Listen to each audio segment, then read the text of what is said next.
Ladies and gentlemen, one of these days, your heart will stop. How's everybody doing? It's fucking Rob Black, your friendly neighborhood host. How's everybody on this, what is it? The fuck is today? April 3rd? I think it's April 3rd, 2014. And we're live. We are fucking live. We are broadcasting from a luxurious studio in beautiful downtown North Hollywood. And I have myself some coffee that costs $2. $2. And I gotta tell you, then fucking tastes like Starbucks. It's from 7-Eleven, and it's a French vanilla. It's $2 out of their big spigot, this machine, and tastes like Starbucks. On the night show, we discussed how it is that it's not quite Starbucks, but it's definitely better than Gloria Jeans or Coffee Bean.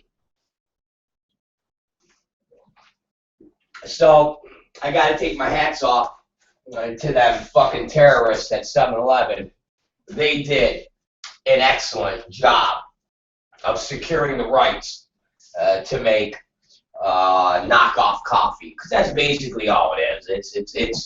It's fucking fake Starbucks, and they came close to it being the real thing. So they shot for the moon, and instead they got the stars. So instead of having Starbucks, they got Gloria Jeans and Coffee Bean. So it's good. This is the Rob Black Show. I'm your host, Rob Black. And what we do here is we entertain. For 3 hours a day, well, really, for 2 hours a day, we entertain. And then the last hour, I inform you. I inform you with news that you can use. And that news is from Katie Summers. And she provides all sorts of interesting factoids. Now, rather it's from the world of sports, rather it's the world of entertainment, anything that has to do with pop culture, anything that has to do with culture, anything that has to do with anything that's not what we're talking about. How's that? Okay? And I'll tell you, it's never really about porn, because I talk about fucking porn. Or I talk about a missing airline, Malaysia, that still nobody can find. And I talk about the certain, and there's a lot of them, pieces of shit that are in this business. And, there's a lot of dog shit in this business. A lot of liars. A lot of phonies, a lot of bitches. You can name a whole fucking list of people. Ooh, wow. Ooh, a whole list of people that are in this business that are basically the lowest of all low. I mean, when you talk about low, you can't get any lower than a lot of these fucking people. Maybe all of these people, with the exception of 2 or 3.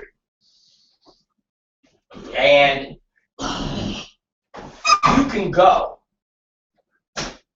right now to Amazon, and you can go to Nook. And when you go to those 2 places, you will find the brand new book by me, yours truly. And it's called Race to the Bottom of the Porn Dump. I think that's the subtitle, Race to the Bottom. The book is called Race to the Bottom of the Porn Dump. And it is a collection of about 35 stories that have been compiled in the past, Jesus Christ, year, that is only involving pornography. That's it. When we did these books and we started to put these books out, the intention was to separate pornography from mainstream, so that when I was talking to mainstream people, rather their managers or agents or comedy team writers, I could show them work that had nothing to do with Steve Hirsch or Derek Hay or Frank Kresge, because these are characters that they have no idea who they are. They don't fucking care. You know, they would read a 3-page story about some asshole from New Jersey who likes to jerk off on his fleet of cars. And they fucking instantly go, stupid, lame. So, and this was at the behest of a couple entertainment people that we deal with from our days of wrestling and dealing with different agents and stuff that I've come across in the past 15 years. So we separated all the stories so that each book would be specifically different. So the first 2 books we did, which is Extreme Thoughts by Rob Black, which is available on Amazon, Nook, iBook,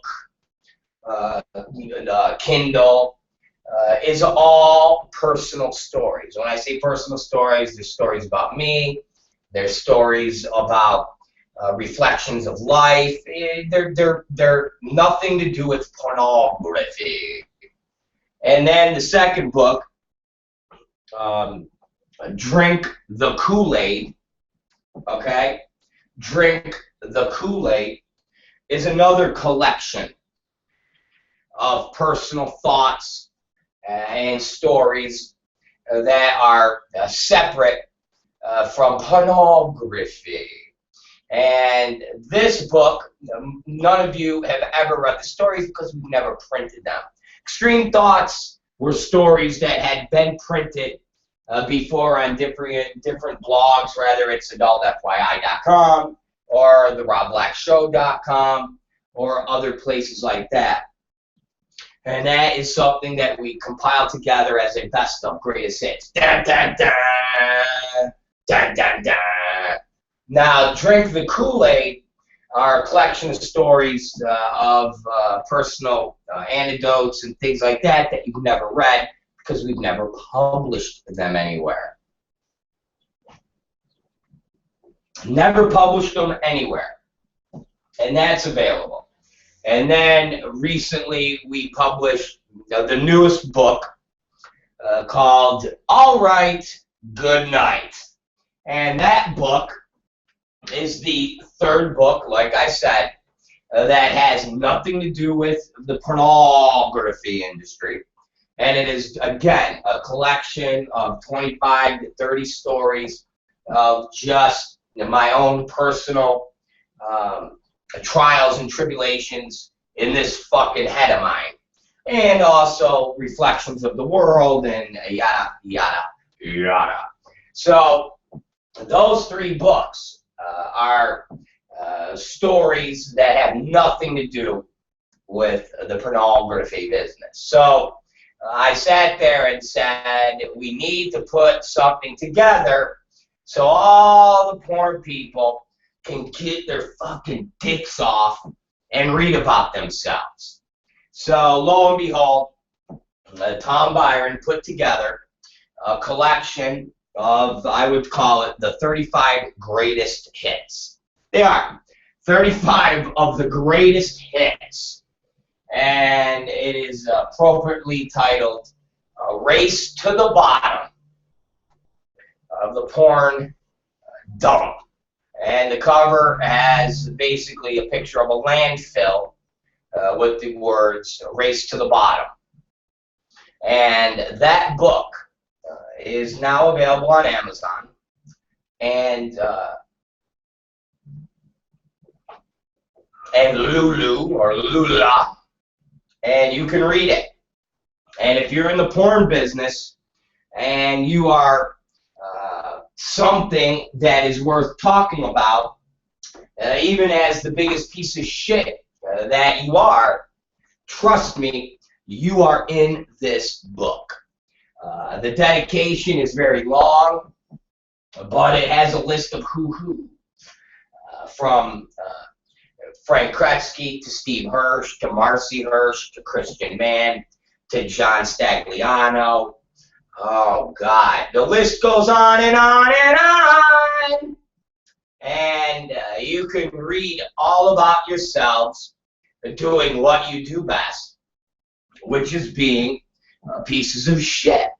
So go on to Amazon, purchase the book, and read exactly why and how you are dog shit, how you amount to dog shit, and how, just like dog shit, needs to be scraped off your shoe when you walk through it and took it to the sink where you grab a coat hanger and take the sole of your shoe and run it under hot water and dig out the feces that gets embedded into the nooks and crannies on your sneakers. And if you happen to have a pair of old zips, you have to take the shit out of those rigid Z-lines. So go, ladies and gentlemen, to Amazon, go to Lula, and purchase the fucking book. Or at least read the first 10 pages and tell me what you think. Because all first 10 pages on all these systems are free. So if you're too fucking cheap, or you're just broke, and you don't have these things. Hold on. Oh, that was my ball. Hold on. I want to grab my ball. You don't have these things. These things are called fazoles. If you don't have fazoles to fucking purchase it, go ahead and read the first 10. And if you want me to give you a free copy, come on down to the studio and let me throw dog shit at you. Just one piece of dog shit. That's all. If you let us throw one piece of dog shit, like, you would be there and I would just go, like, the dog shit only has to be this big. That's all. And I just go like this. That's all. A little piece of dog shit thrown at you, and you can get a free copy. So, come on down, if you don't have the fazoles, to buy the book, and we'll be more than happy to give you a free one by just taking a piece of dog shit directly on your chin. So, go for it! Here at the Robert Black Show. Thank you very much. And can I get a hell yeah from my man Louie? Thank you. Rothschild and Paul Warburg loaned money to Hitler. Hitler killed little Jews, while Rothschild and Warburg stayed in the finest hotels in Europe.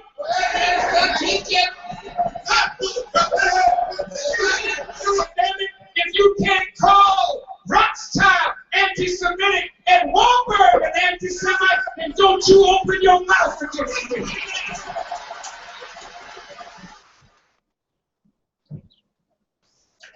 I want all the ham.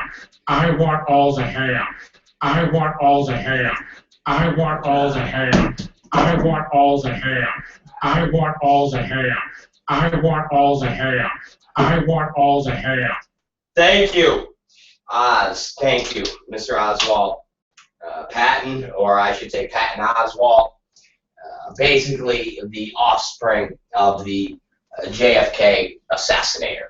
All right, so yesterday, guys, we did a long, very long, actually it wasn't that long.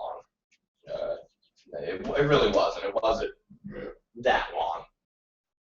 But we did an interesting little diatribe about everybody's favorite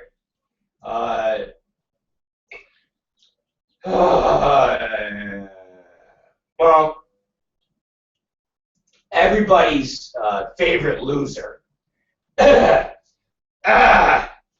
Margold. Yes, ladies and gentlemen. Yesterday, we had to do a nice little piece on everybody's fucking loser, Bill Margold. Now, we don't normally make it a huge effort to do routines about Bill Margold because we know that's what he wants, because it keeps him, I guess, in his own cryptic, weird way, relevant, because somebody that is so high above him, somebody that is extremely read and listened to, just basically somebody that is tapped in to the fabric of what's going on in the adult business and what's going on in the mainstream subculture of what we do. You know, when it comes to Hollywood, we are not that. We're the other side of Hollywood. And when it comes to the other side of Hollywood, we are the #1 show that everybody listens to and everybody reads the stories of. And we are the program that is most talked about. So in a cryptic way, it keeps him somewhat relevant for that moment, more than when the guy actually was being a mope porn actor 30 years ago, going on the Rhoda Barrett show telling Rhoda that he would direct fuck movies with his daughter in it. So what happens is every, I would say, month or two, it gets brought to my attention that like an obsessed stalker, Bill Margold has been on a Twittering rampage. And so we addressed this yesterday in the fact that just last month he was up to 10 or 9 tweets about me. And they just kept coming. But they were really based off of this whole XRCO show and Dirty Bob and the concept of sponsorships and so forth and so on. So if you go to adultfyi.com right now, you will read the story that we posted yesterday, and it's a great story. And for the first this morning when I was going out to the car, not to detract, but I had the rape feel on. Like, I have the rape feel. I want to rape right now. So I was fucking working out late last night, and I think I didn't even get enough sleep. So I still think I'm fucking just jacked up still, wanting to fucking rape shit. But anyway, that's another story. We don't want to talk about rape right now, especially right now when we're talking about Bill Margold. So when the conversation came up, we did a story, and we gave everybody some details. And Tom Byron actually wrote some of the story and used some of his own thoughts and words. And if you take a look at adultfyi.com, I think it's really one of the only times that Tom Byron has actually chimed in and gave somebody a little a little, a little stumming. He gave him a little fucking boop, boop, right in their asshole. Normally, Tom Byron is basically, I would call him a war photographer. And, he's a reporter.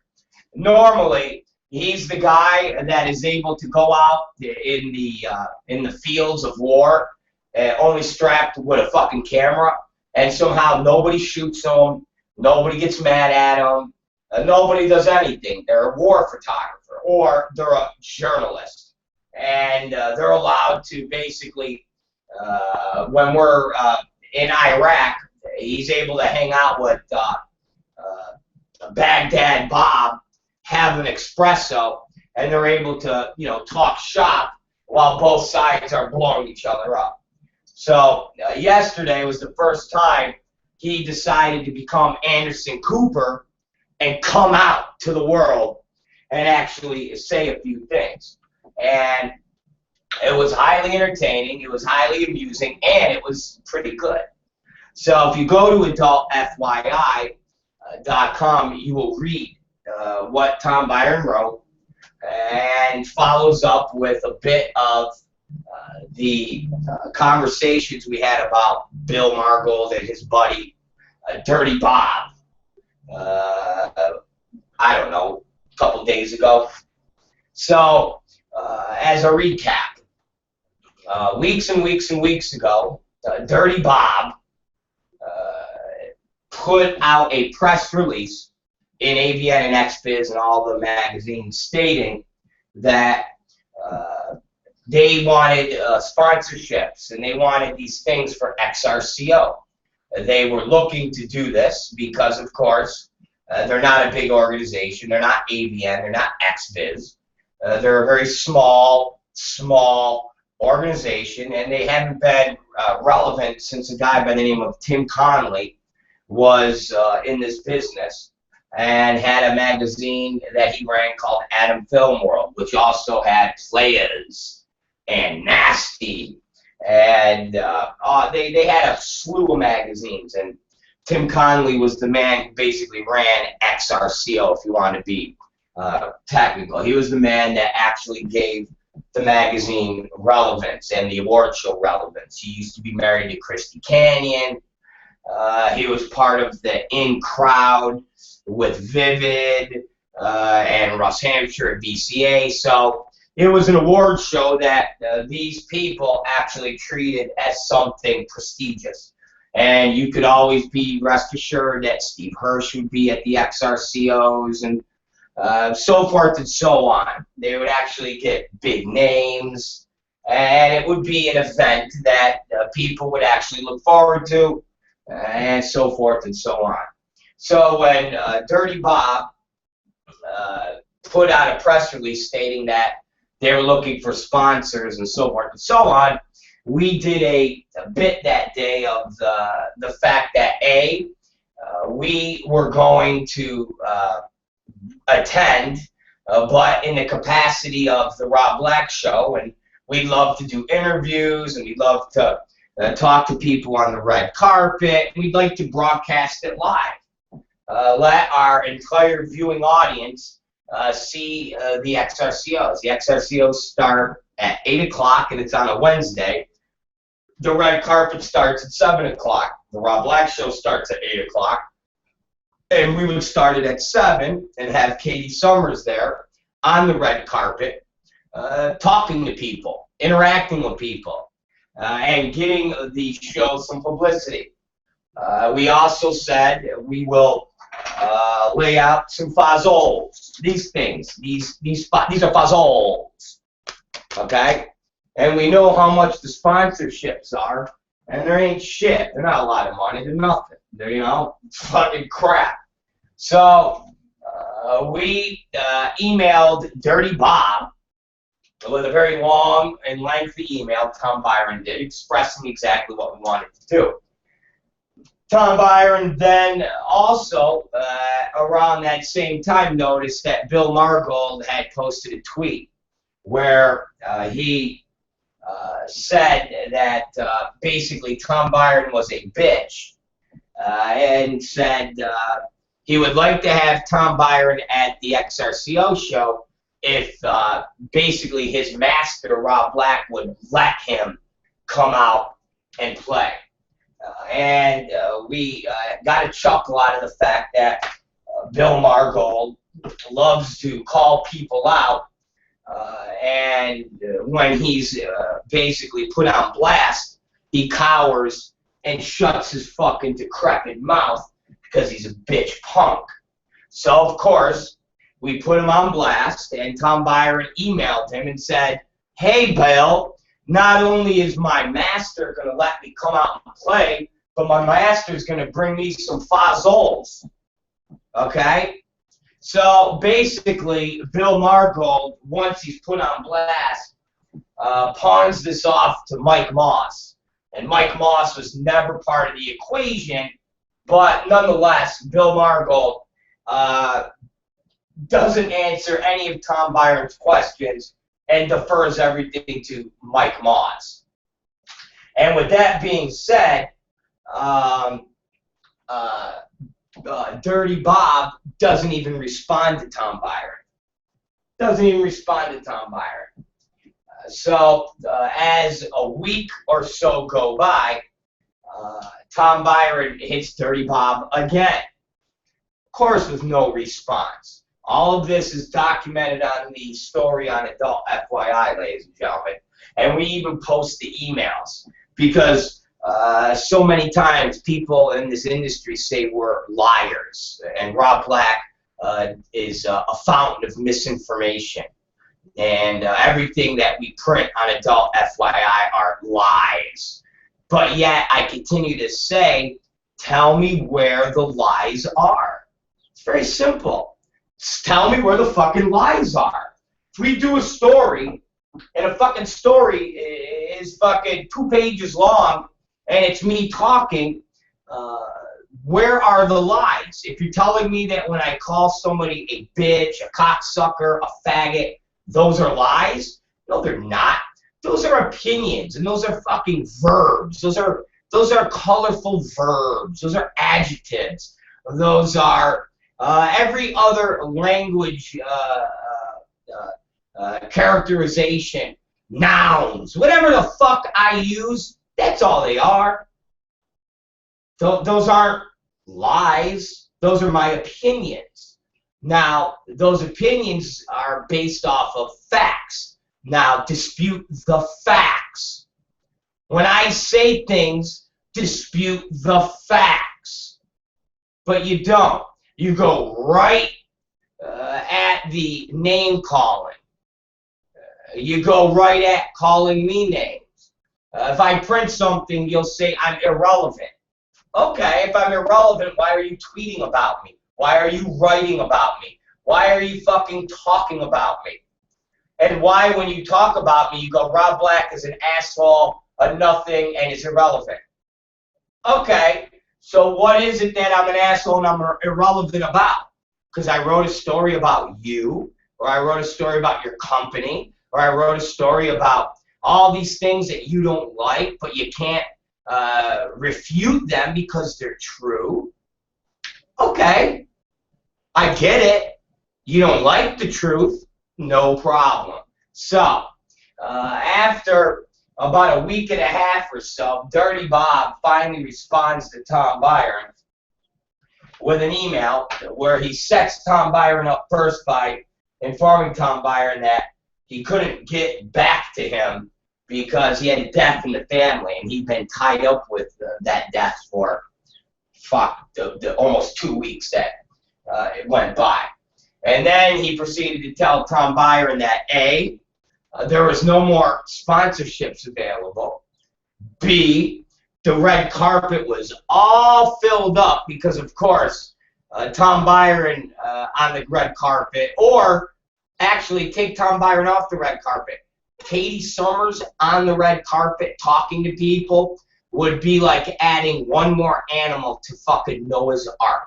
Whole boat would have exploded.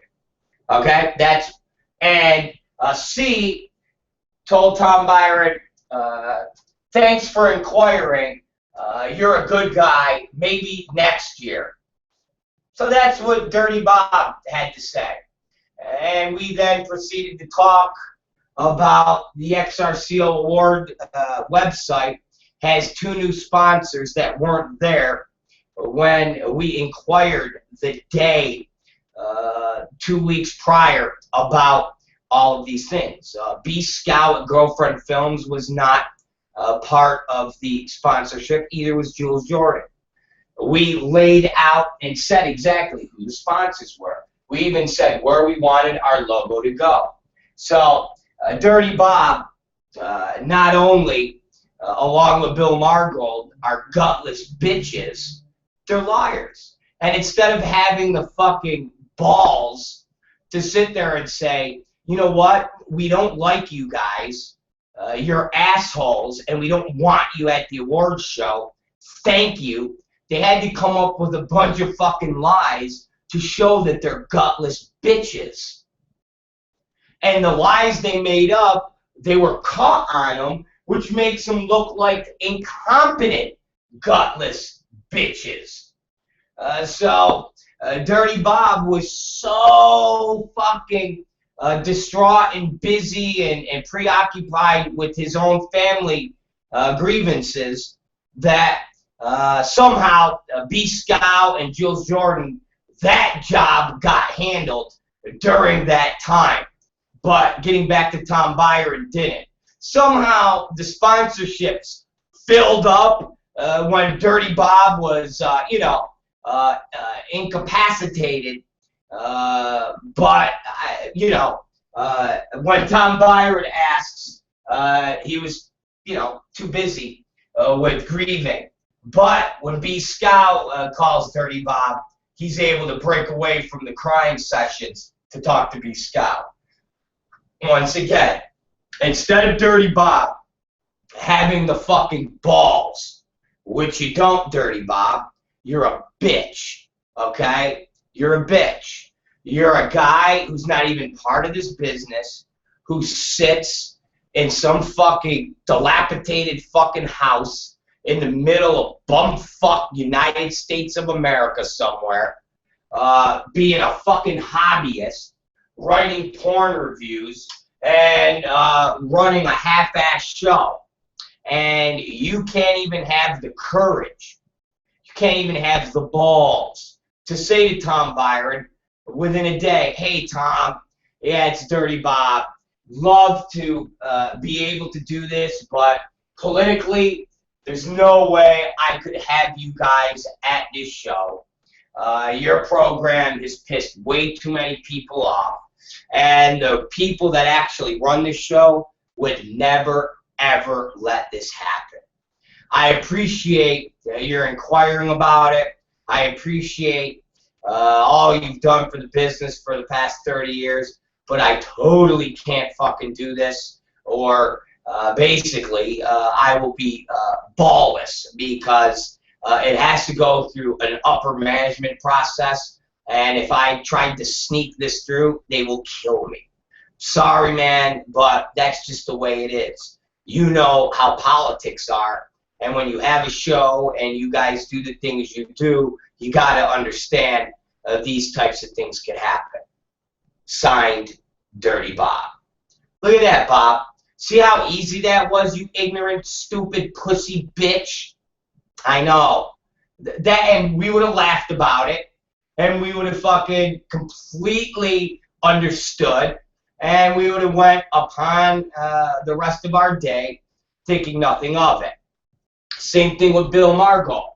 Instead of Bill Margold trying to pawn everything off and kick the can down the road, Bill Margold could have said to Tom Byron in the email, hey Tom, Rob doesn't like me, I don't like him, there's no way I would want that program at this show. I would be more than welcome to have you yourself. I think you're a great person, and come to the show. I will set things up, but there's no way I will permit Rob Black anywhere on this premises. Nah, Bill Margold doesn't do that. Bill Margold kicks the can down the road? Once again, a bunch of gutless, spineless bitches. You people don't like when I call other people names. Well, consider the circumstances. Okay? If you're going to act like a bitch and you're going to act like a gutless cunt, I'm going to call you out. And if your response is, you're just a blowhard and you're insignificant, yeah, yada, yada, yada. Once again, deal with the issue. Address the issue. Don't be a bitch all your life. Okay? Don't be a fucking bitch all your life. Be a fucking man for once in your fucking lives, man. Be a fucking man. So, at the end of the day, ladies and gentlemen, Tom Byron writes that story, and if you read the story, Tom Byron, in the beginning, and you'll even see, and once again, when it comes to someone like Bill Margold, who's so ignorant, and that's why he is exactly where he is, and that's why he's exactly a failure, has been a failure, and this motherfucker couldn't get, I literally, like I've said before, have you ever seen Bill Margold at any event that has any important people where Bill Margold is actually hobnobbing with decision makers of the business? Have you ever seen decision makers of the business conferring with Bill Margold on things that they need to do to make business work better? No. The only thing you ever hear Bill Margold saying is that he started AIM. He's the one that started the testing. But somehow he's not part of it, never was part of it, except after like 2 months. I mean, literally. It's like somebody that is part of an idea. It's seriously, it's like somebody that's part of an idea, and after the idea is kicked around in an office, they go out and start fucking jerking off for fucking 20 years and claim to everybody that they're the ones that started that business or that concept or that company. It's like, dude, you were sitting there with a bunch of other people kicking around ideas. We put the ideas in motion, and where the fuck were you? Well, I was in an office across the hall. Okay, and what did you do? Well, you did nothing. You've never been part of any legislative battles. Bill Margold hasn't been part of anything in this business that has pushed things forward. He likes to take credit for everything Sharon Mitchell has ever done. He loves to take credit for everything that Sharon Mitchell's ever done. But yet, any failures of AIM and Sharon Mitchell, Bill Margold puts his hands up and goes, oh, it's not me. He's the only guy that is part of everything good and not part of anything that involves that went bad. Rhoda Barrett, he was good.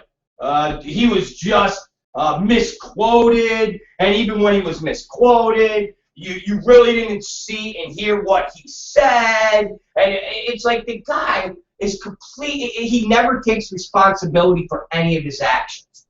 So when you read this article that Tom Byron wrote, the beginning of it even has Tom Byron in Tom Byron's language. He even sits there and goes, I don't agree with everything that Rob says. I like he's being even very diplomatic with how he's writing a hatchet piece and shoving something up someone's ass. So even from Tom Byron's mouth, he's being gentle to Bill Margold. And he makes a tongue-in-cheek joke, because when Bill Margold makes a tongue-in-cheek joke about this, people roll their eyes. And Tom Byron made a joke stating that he forgave Bill Margold or whatever the fuck it was for not putting him on the Mount Rushmore of porn. And we all joke about that. Everybody in the business that has been in it for longer than 10 years. Jokes about the fact that Bill Margold, at every step of the way, will talk about this Mount Rushmore of porn that Jamie Gillis is on, and Ron Jeremy is on, and Harry Reams is on, and of course John Holmes is on. And so it's funny when Bill Margold says that. We even did a story about Bill Margold before, and we referenced Tom Byron in this story, and we used a picture of Mount Rushmore and put Tom Byron's head on one of the figures. It's funny. We joke about it. So Tom Byron uses that little funny statement that Bill Margold always says in Tom Byron's piece that he wrote today. So when you go to Adult FYI and you read this piece, it is explicitly laying out in emails and so forth and so on how Dirty Bob and Bill Margold are pieces of shit. And Bill Margold, who loves to tweet about little old me like a stalker. Remember, a couple months ago we counted that Bill Margold had tweeted about me over 250 times. And I stated that if anybody in this business tweeted about the opposite sex 250 times, they would have a restraining order put on them. If I tweeted about Jessica Drake 250 times, Wicked Pictures, Brad Armstrong, and Steve Ornstein would demand and go and get a restraining order against me if every other day all I did was tweet about Jessica Drake. So, Bill Margold, who loves to tweet about me, after reading the story today, can't refute anything in the story, can't dispute any of the facts, because don't forget, all we do here is lie. And he literally says, this is his tweet, Tom Byron, where does Tom Byron get off inquiring about the Mount Rushmore of porn? So it's something like this. And, you know, where exactly do you think you belong on the Mount Rushmore of porn? That's what Tom Byron was basically. So basically Tom Byron wrote this story. Everything in the story is factual. And Bill Margold can't dispute anything except attack Tom Byron and say to him, basically, where the fuck do you belong on the Mount Rushmore of porn? That's what he says. Isn't that interesting? And the funny thing is, I'll give you a real simple where Tom Byron belongs. How about in place of John Holmes? You guys got to understand something. Bill Margold touts John Holmes like he is the fucking, if you didn't know better, and maybe he did, Bill Margold must have sucked on John Holmes' cock a whole bunch of times. But let me give you guys a bit of 411, okay? And it's just like Pete Rose and gambling on baseball. It's just like any of those things where ultimately somebody fucks up in the profession that is such a huge fuck up that everybody goes, hey man, regardless of what you did, we got to turn our backs on you right now.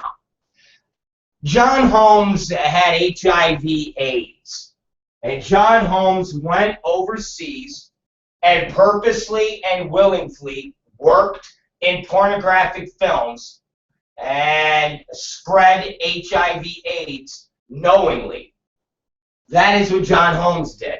Right there, ladies and gentlemen, that disqualifies you from getting any accolades in the porn business. And then, if you really want to dig deeper, just in America, John Holmes really, besides the Wonderland murders, was regarded as one of the biggest piece of shit drug addicts that ever fucking worked.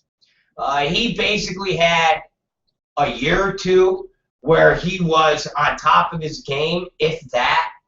And then guess what? He was nothing more than a drug addict who could barely keep his dick hard. And by the definition of big dicks today, John Holmes, what the fuck was John Holmes? Lexington Steele's dick's bigger than John Holmes. I mean, literally, it's like John Holmes, that is the Mount Rushmore of porn. John Holmes. I got you, Bill Margold.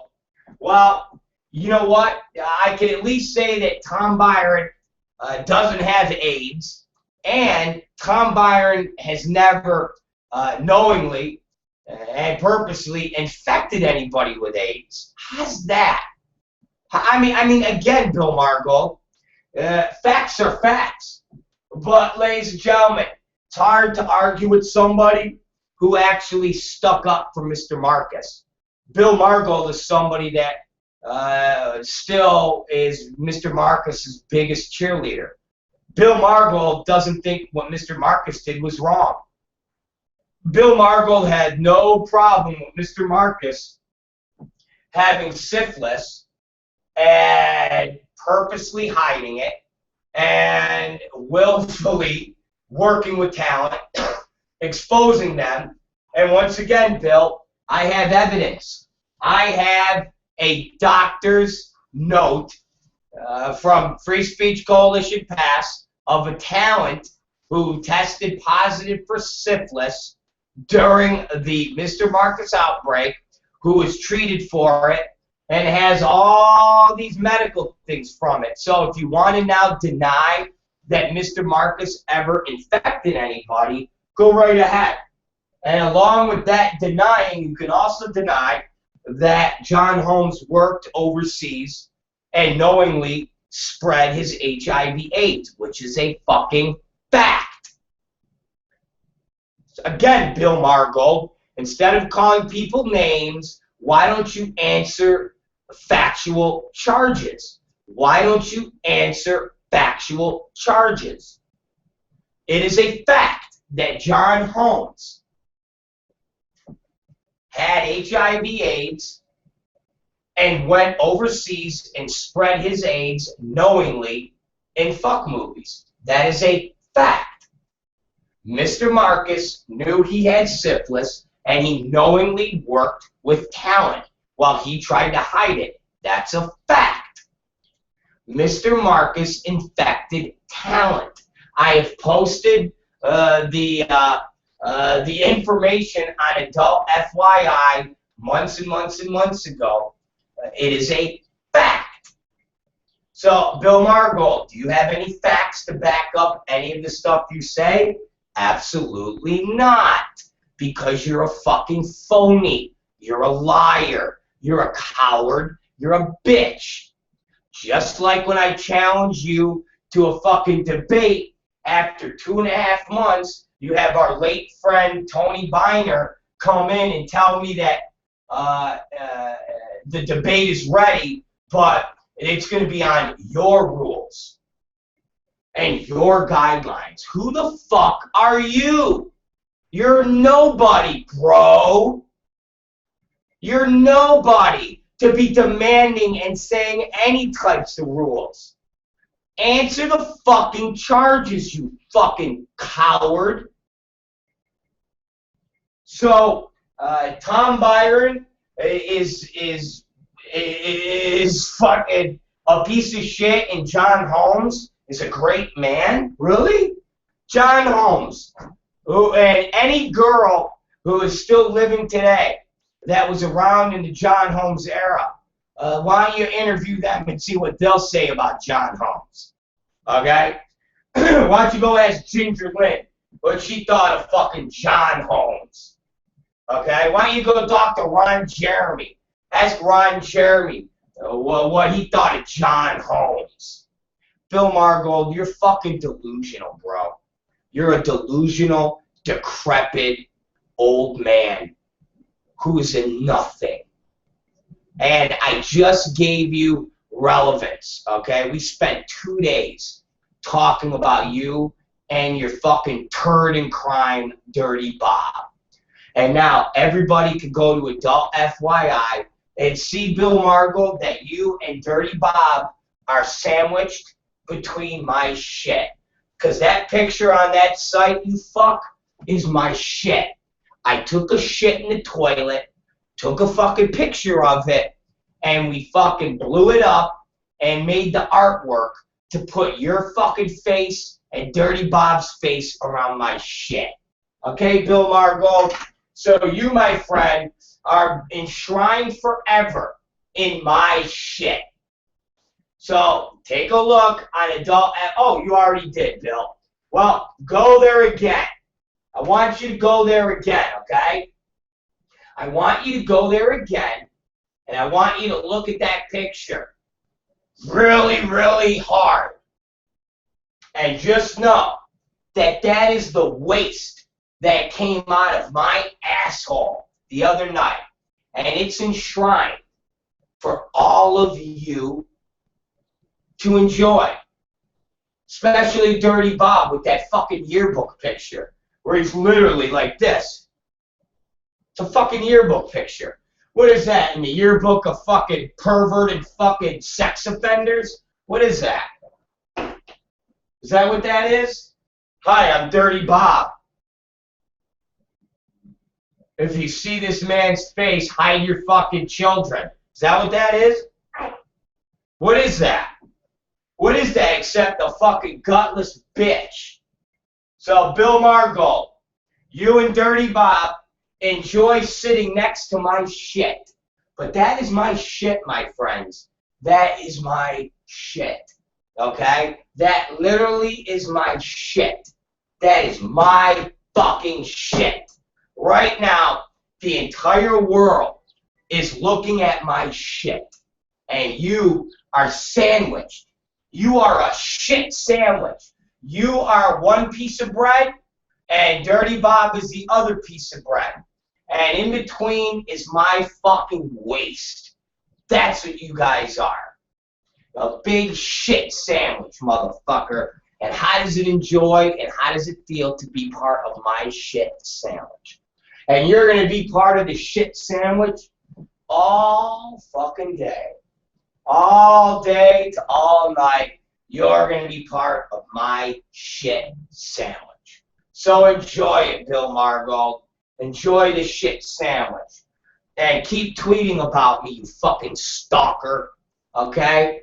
You motherfucking stalker. Last month it was 9 tweets. How many tweets you think you can come up with this month? How many?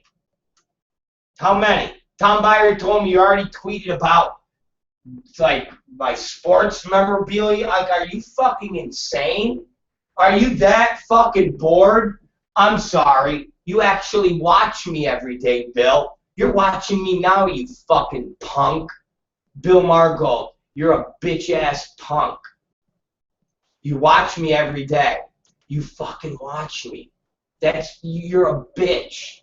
You're a bitch. Bill Margold, you're a bitch. You watch me. You're commenting on my sports memorabilia. Are you insane, you fucking jerk off? Seriously, are you fucking insane? Are you that unstable? Seriously, are you that unstable, you fucking jerk off? Well, I hope you enjoyed today's program, Bill. I hope you enjoyed today's program. You got 1 tweet for April. You only got 8 more to go to tie last month. I hope you can get up to 10 and you can beat last month. Because if we did the fucking record check now, since the last time I tallied to now, I gotta say you're over 350 tweets about me. That's how fucking pathetic you are, bro. You're a stalker. Why don't you answer that?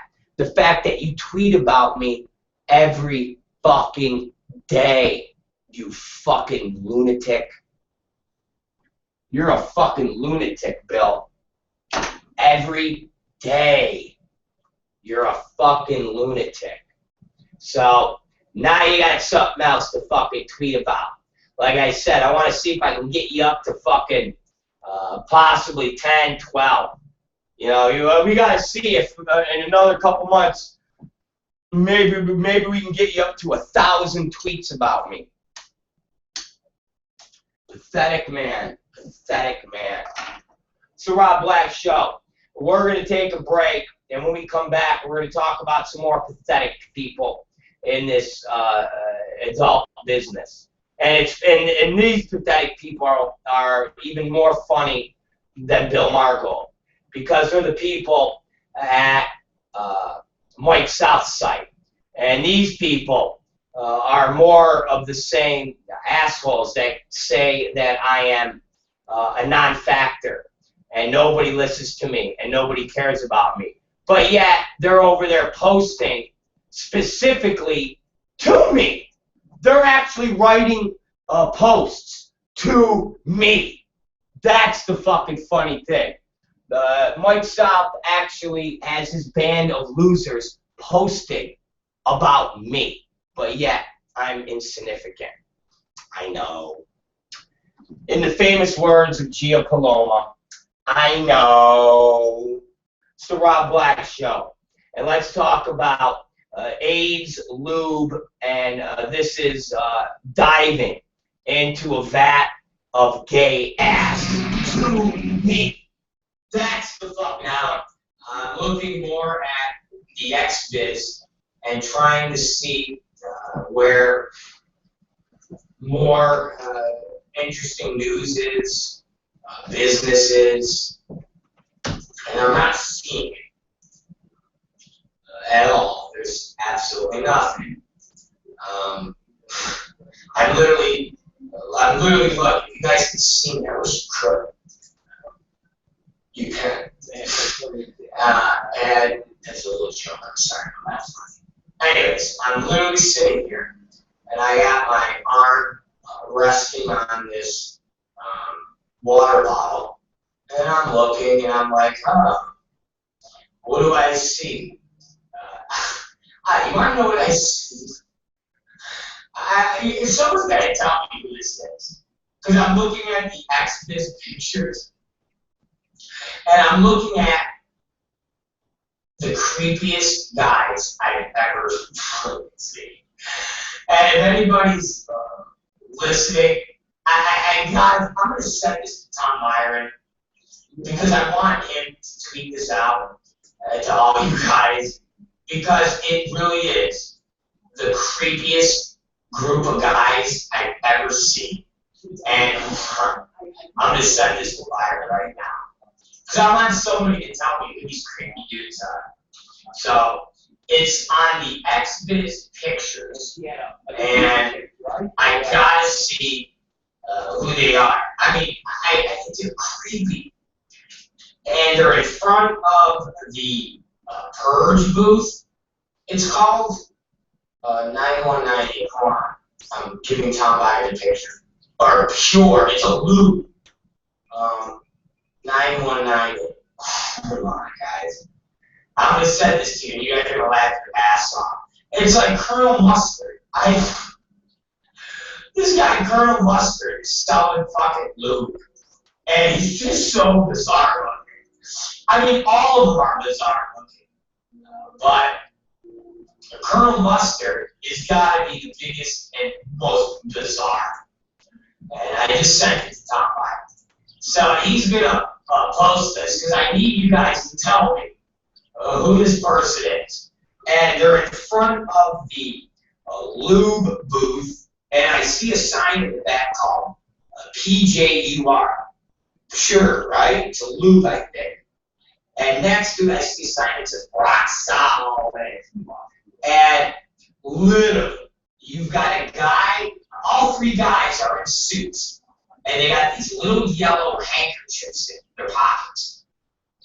And the guy in the middle has got these, like, glasses on with these yellow tint to them.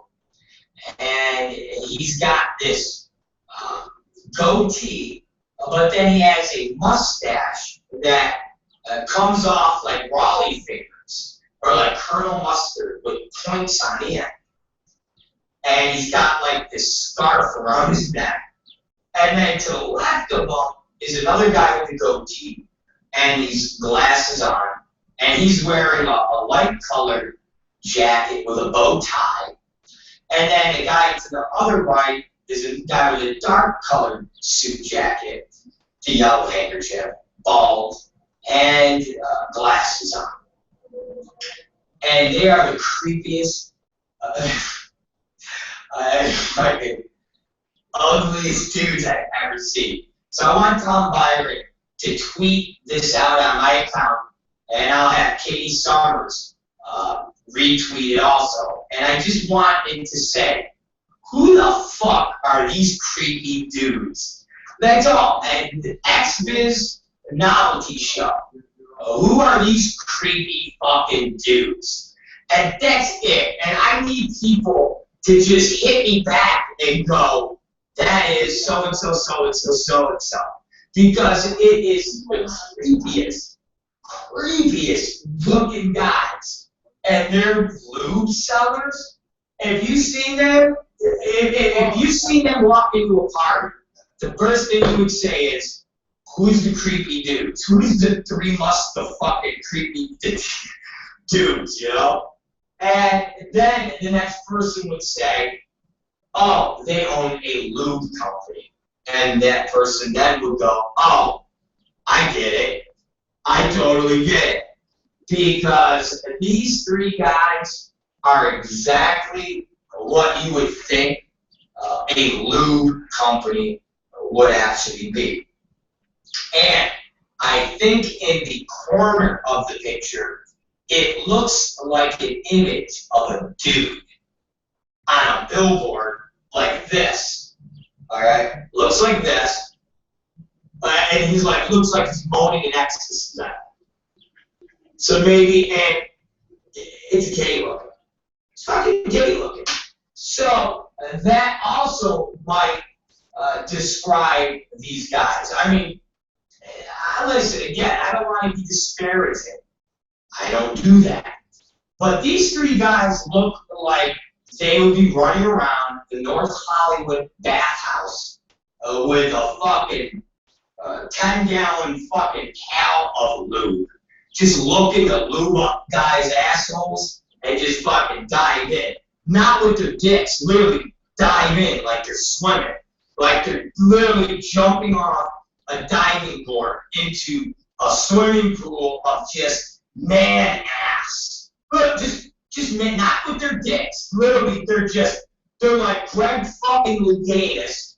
They're on the top and they're like, ladies and gentlemen, it's the 3 Purge lube guys, and they will be performing the triple tuck somersault dive into the pool of man assholes.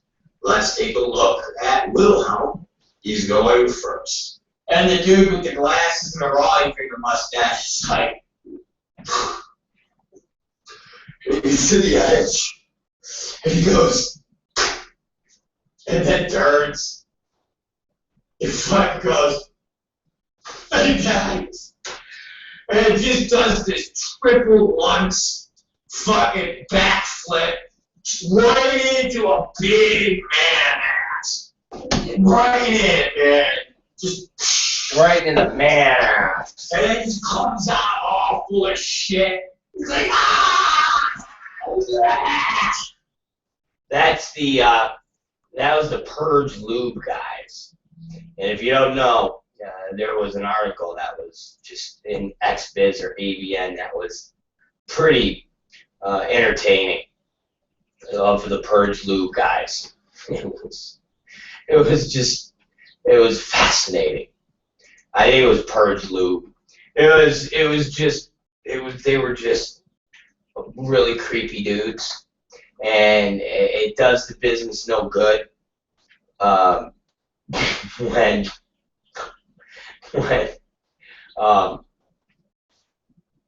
the guys that are advertising lubrication literally look like Colonel Mustard. It's fucking bizarre.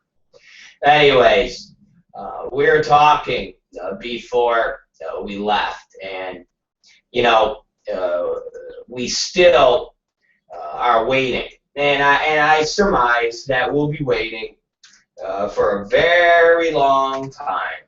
Seriously, we're gonna be waiting for a very, very long time. We'll ask fucking fly. I hate flies. We're gonna ask all the time, and we're never gonna get an answer. We're never gonna get anything remotely close to a legitimate answer, because Mike South doesn't have an answer. Mike South will never have an answer. Mike South is nothing more than a fraud, is a phony, is a fake, and basically is everything that I've told everybody about for years and years and years. He's a web terrorist. He is everything.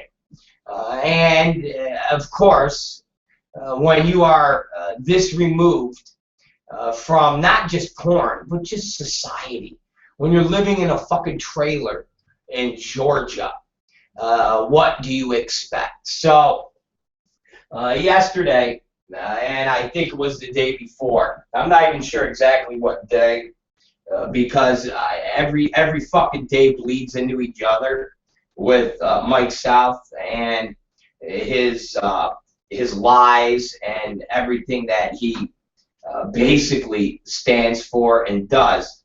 I upped the ante because last week he challenged me by saying that since I don't have any money, he would bet if I had money, he would bet me about his OSHA inspectors and all of these things. So I put up $200. I took a picture of it on the Instagram and then sent it to him in the world via Twitter/Instagram. And the tweet basically stated, and I'll read it to you all one more time. Let's go, bitch boy.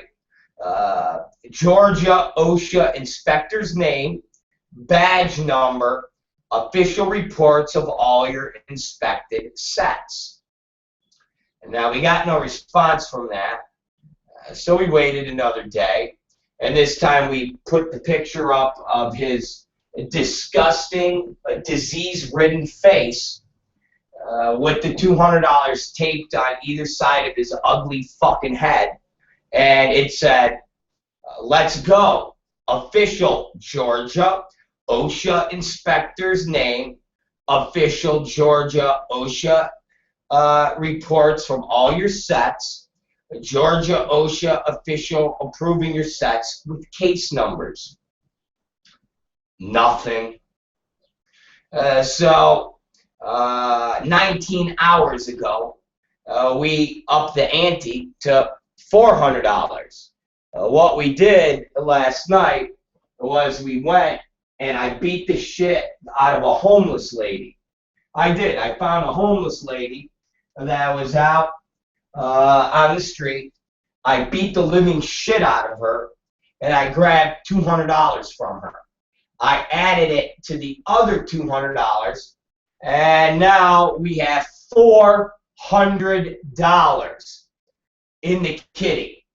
And what the new Instagram Twitter states is, still waiting for South and his Georgia OSHA inspector's name, badge number, reports approving all your sets from Georgia OSHA, and the case numbers.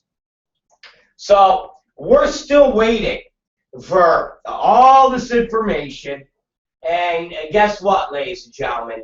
We're not going to get it. we're not going to get the information because what Mike South said is a lie. All right? Let me explain to you. And what's funny about it is him and his retarded readers, which we'll get to in a minute, because it's come to the attention now that basically two of the four assholes that actually post on his site are supposedly either grandmothers or housewives. And if that's the case, they both are pathetically lonely people. Unbelievably pathetically lonely people. And when it comes to Lacey Blake, she's borderline a stalker. But we'll get to her in a minute. So, the only people that defend Mike South are these two people, along with, I think, two other anonymous posters. And, of course, Tim Tritch, the fucking abortion clinic stalker. The guy that posts as Jilted, who runs his mouth on the message board talking about blowing up the industry with nuclear bombs and blood will be spilled. Real fucking sane shit. So, Mike South will not provide any of this information. Why? Because he's completely lying. Okay? He's lying. And here's the best part. Okay?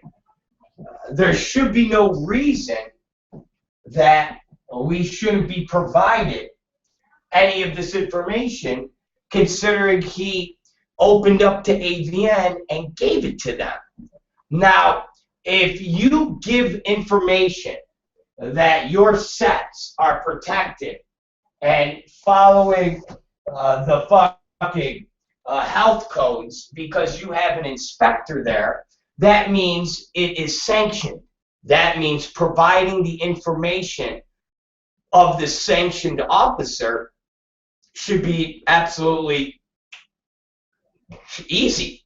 Literally. Again, if anybody here, okay, if anybody here heard me say that we have all of our studio protected because we have Los Angeles police security. We have Los Angeles police securing this building on a regular basis. We have 3 officers posted at 3 doors. And I said that in an interview. What that means is I'm telling everybody that I have police badge numbers, I have names, and if you ask me for them, I would give them to you. They wouldn't be a secret, because if they were a secret, they wouldn't be official. And if they're not official, then it's bullshit and it's a lie, which means 2 things. Mike South is completely making this up, or 2, he has somebody that is a janitor that worked in the OSHA department, and in their off time of cleaning up fucking government officials' fucking toilet tissues, they're picking up cum rags on Mike South's set. So in turn, he goes, "You work for OSHA, so you're going to be my compliance officer. And you're just going to tell people that I'm clean and safe." And that passes as a fucking official Georgia OSHA inspector. And I will restate this and reiterate this again. If I have a friend who is a Los Angeles police officer, and on the weekends he works on our house parties, or he works on a porn set doing paperwork, that does not qualify me to tell everybody that I have a Los Angeles police officer protecting our sets. I do not have a Los Angeles police officer and the Los Angeles Police Department protecting our building. That's a lie. Because if somebody says, really, so tell us who the police officer's name is, tell us the Los Angeles Police Department and what division is working at protecting your building, so I could get some of this protection also. I would stumble on my words and I would go, because I don't have one. It's a friend. It's a fucking Mama Luke who likes to get his dick off on the weekends, and he just happens to be a police officer, and he just happens to tell me to shut my fucking mouth, because if people find out that he's on the set, he'll get fired. That's basically what Mike South is either trying to tell everybody or just straight up lying. Now, of course, Mike South will tell you that the girl, this Jessica Chase girl, is a complete fucking liar, but she is stating that when she performed her disgusting sex scene with Mike South at the Embassy Suites, there was nobody else in the room with her and him for the boy-girl scene. Not a single fucking soul. There was no Georgia inspection officers. There was no motherfucking paperwork filled out from a Georgia office. There was nothing. Now, Mike South has not answered that, nor will he ever answer it, because that would mean he has to admit that he's lying. He's a liar. Once again, we're going to wait, and every couple days, we're going to ask Mike South to provide us what the inspection officer that works for the Georgia OSHA that is on every one of his sets. Why will he not provide that?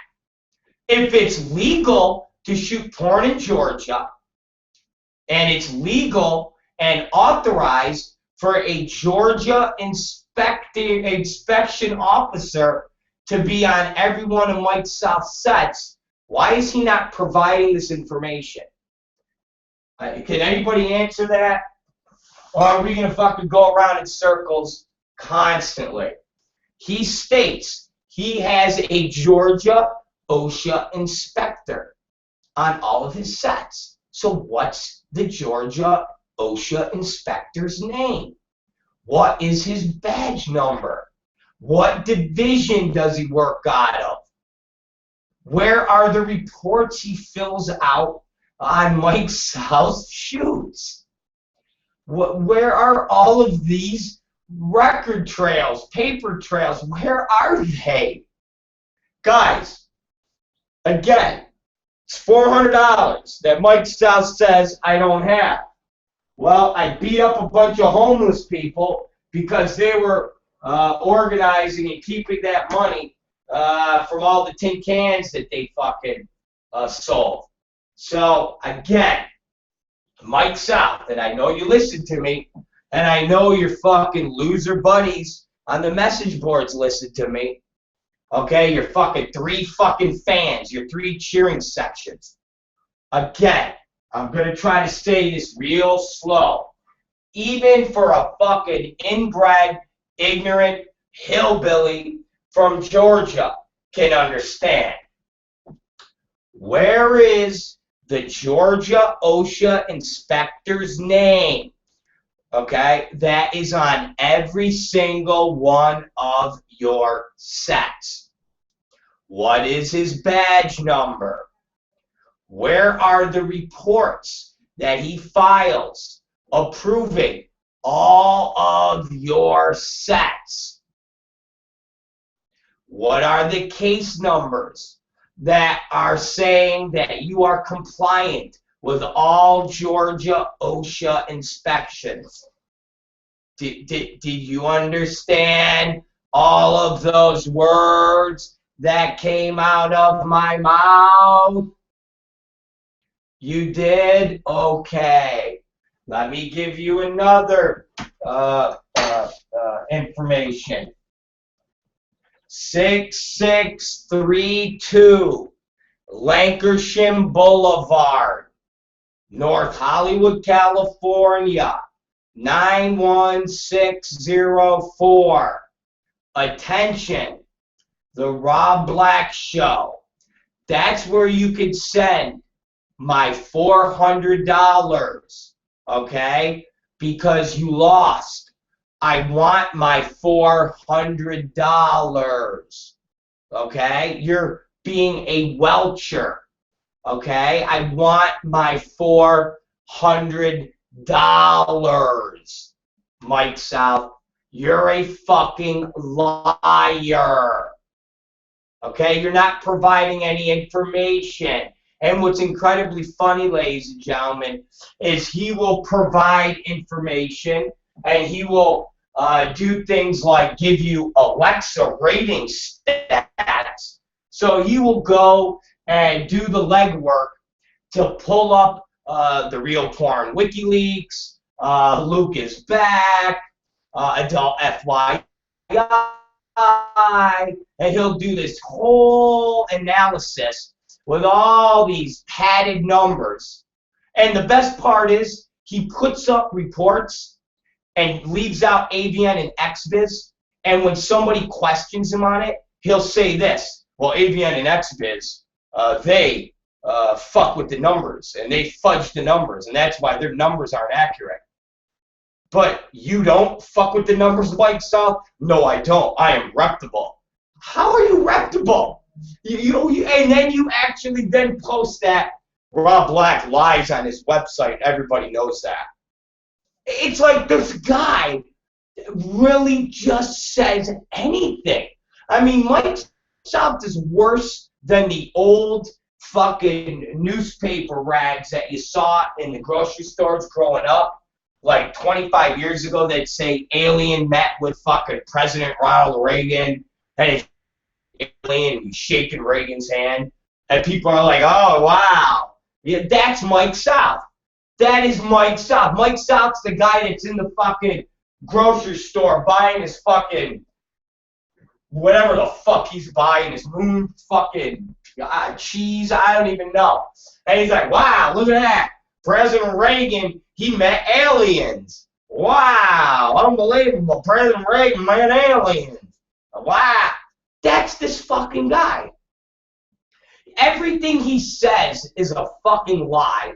He's called out constantly, and then he calls other people liars. He compiles stats of all these websites, but leaves off AVN and XBiz, because AVN and XBiz beat his stats and his little Alexa rating. But he leaves them out because theirs are rigged. They know how to rig the system. He don't. He doesn't do anything like that, but they do, because he's reputable. How is Mike South reputable? Haven't we proved that the guy is a fucking phony and a fraud and a piece of shit? Seriously, haven't we fucking already proved this? Or is it just me? Or have you guys not come to this conclusion yet? I'm just making shit up now. I'm like Mike South, just making shit up, as Mike South claims. Everybody knows Rob Black lies. About what? Once again, Mike South is so good at proving everybody false. Why doesn't he go and do research on all of our posts in the last 25 days and go through every single post and tell us exactly where all the lies are? That's all. Real simple. Tell us where all the lies are. Tell us where all the lies are. I would love to know where our lies are, because, ladies and gentlemen, if I'm lying or I'm inaccurate about something, I'll be the first one to correct myself. If I say that Axel Braun owns Wicked, and it comes out and it's proved that Axel Braun doesn't own Wicked, I'm the first person to say Axel Braun doesn't own Wicked. That's an example. He doesn't own Wicked. I'm just saying, if I make statements that are untrue and you can tell me that they are proved false, then I'll be the first one. I've sat here and said Manwin owns AVN. Now, nobody's disputed me. You could say I'm lying, but I even bring up the story of Gene Ross from his lips going to a Theo Thaspoussis barbecue with Michael Federosi, meeting the Manwin people, getting involved with conversations about going back and working for AVN. Again. You can. That's just one piece of a puzzle. That do you actually see somebody's name on paperwork that says Manwin owns AVN? No, but I think it could be pretty drawn in conclusion from there. And then you could just fucking pick out all the other pieces of information and things that happen. From Mila Jovovich, whatever her fucking name is, winning Best Newcomer of the Year, and the fact that she was Twisty's Twisty of the Year. And she received a huge push from Twisties. And she was Twisty's darling, and she won all the awards at Twisties. And then it so happened that she then goes and wins Best Newcomer for AVN. Twisties is Manwin. AVN is Manwin. I mean, all of these little things add up, and yet everybody goes, you're lying. Okay, tell me how I'm lying. You guys are going to say I'm lying because there's no fucking paper that anybody has seen that says, here, Manwin owns AVN. It's like, Jesus, really, guys? It's the same thing with fucking Mike South. Everything we talk about and Mike South that he says is false, he says is a lie. Bullshit. If all of this stuff are false and they're lies, prove us wrong. Go down the list and go, here are 35 lies that Rob Black says. Not things that somebody's a scumbag, somebody's an asshole. Pick out 35 lies that Rob Black says. I could sit here and go 10 lies that Mike South says. 10 lies. So Mike South is a fucking piece of shit. He's a liar and he is a fraud. Okay? He's been an internet terrorist for over a decade and a half. He prints things that he states are from readers that aren't. They're basically made up shit so he could fucking write lies. I mean, we all remember the Brett. I mean, he even does things and tries to play them off as real things. We all remember the Brett Rossi stuff where, and I'm pretty sure it was Brett Rossi that wrote a big blog, and Mike South posted it as if Brett Rossi wrote it to him. And once everybody outed him and said, asshole, she had it on her blog. You just cut and pasted it. And he was like, oh, well, I don't know what's on her blog. I just know it was sent to me. And it's like, oh, Jesus. Okay, Mike. Again, the guy is a lying piece of shit. And if you go through his entire blog for years and years and years, you will see that when he talks about people and he comes up with all this salacious stuff, it's basically, somebody told me this. I heard this. This is what I... It's all bullshit. It's all fucking bullshit. It's either somebody with an axe to grind who's making shit up, or it's just Mike South making shit up out of the fucking blue. So, Mike South will never provide us any Georgia OSHA inspectors, badge numbers, names. He ain't going to ever produce case reports. He's never going to reproduce any of this stuff because he's full of shit. He's a liar. He sat there and panicked when fucking AVN and Peter Warren called him. He panicked like a bitch. He calls it a hatchet job. The fucking story was this big. And that much of, fuck, that story was this big that much of the story talked to Mike South directly because he refused to speak, and the rest of it was just reiterating what was on the Real Porn WikiLeaks and Whiteacre. That was it. It was like Rebel Rouser Michael Whiteacre said this. This is where it can be found. We called Mike South for comment, and here's what he had to say.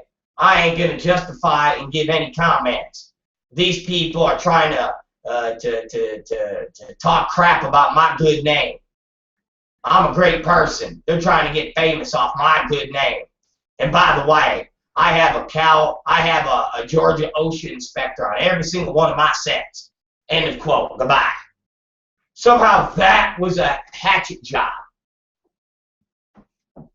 And then Mike South posts in one of his little responses, because he won't post it on his blog where people can read. He posts it buried when he's talking to one of these housewives. I called Peter Warren and said, "You want to talk to my OSHA inspector?" And he declined. Exactly. Like, see, they declined. Really. And I stated this before. Hey, I'm sick today. Do you want to talk to my mom? Okay, teacher, hold on. Hello?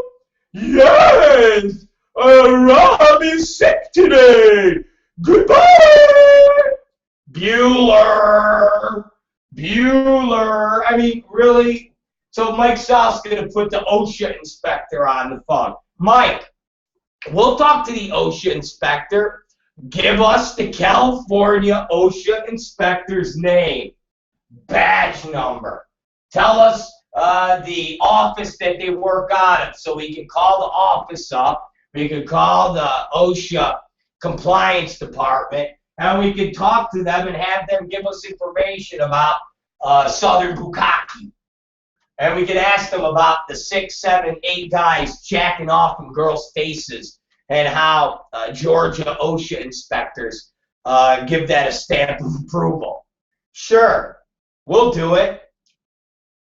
Again, Mike South is a piece of shit. He will never provide that information, ladies and gentlemen. And more than that, his awesome blog posters are nothing more than Hausfrau stalkers. Literally, Hausfrau stalkers. So go to MikeSouth.com right now, ladies and gentlemen, because you're going to see something else that's incredibly hilarious. And let me explain to you. First, and this is something I find incredibly entertaining, which is the contributing authors.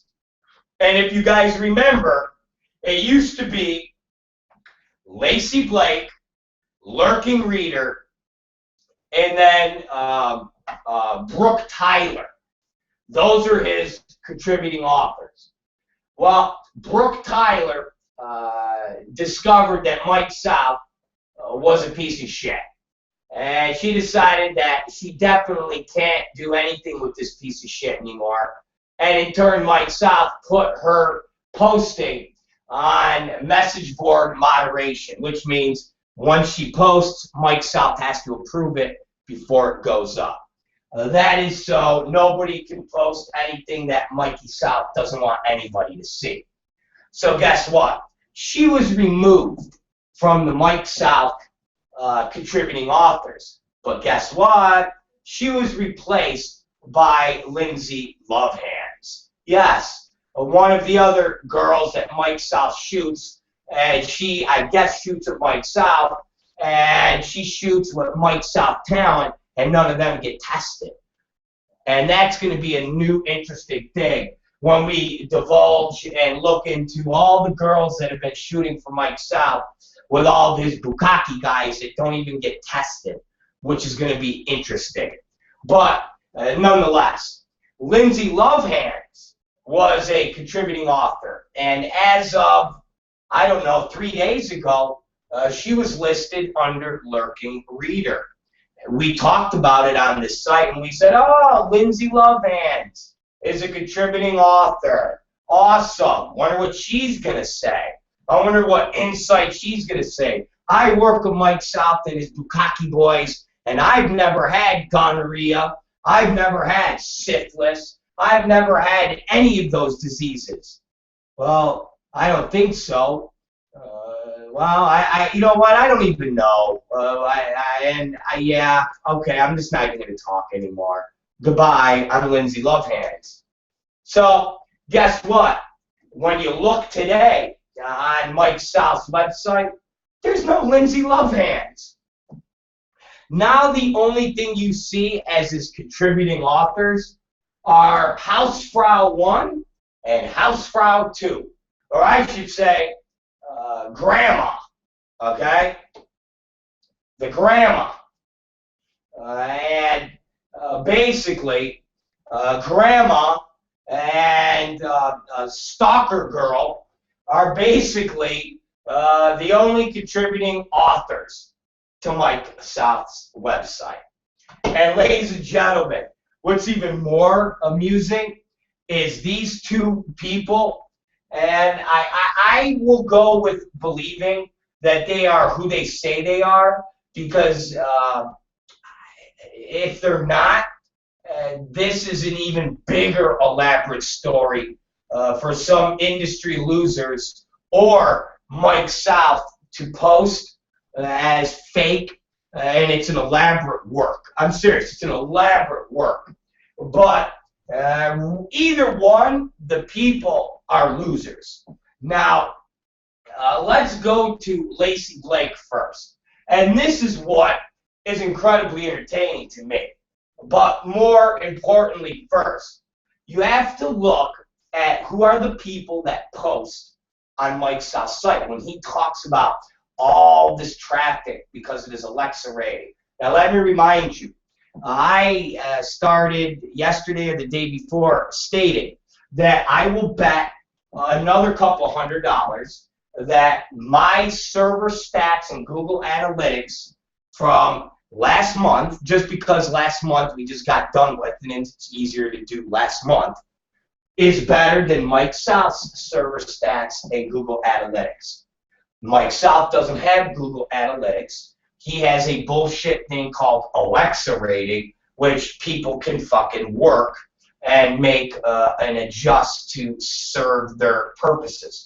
Mike South has already admitted that's what ABN and XBiz do. He doesn't do it because he's, you know, honorable.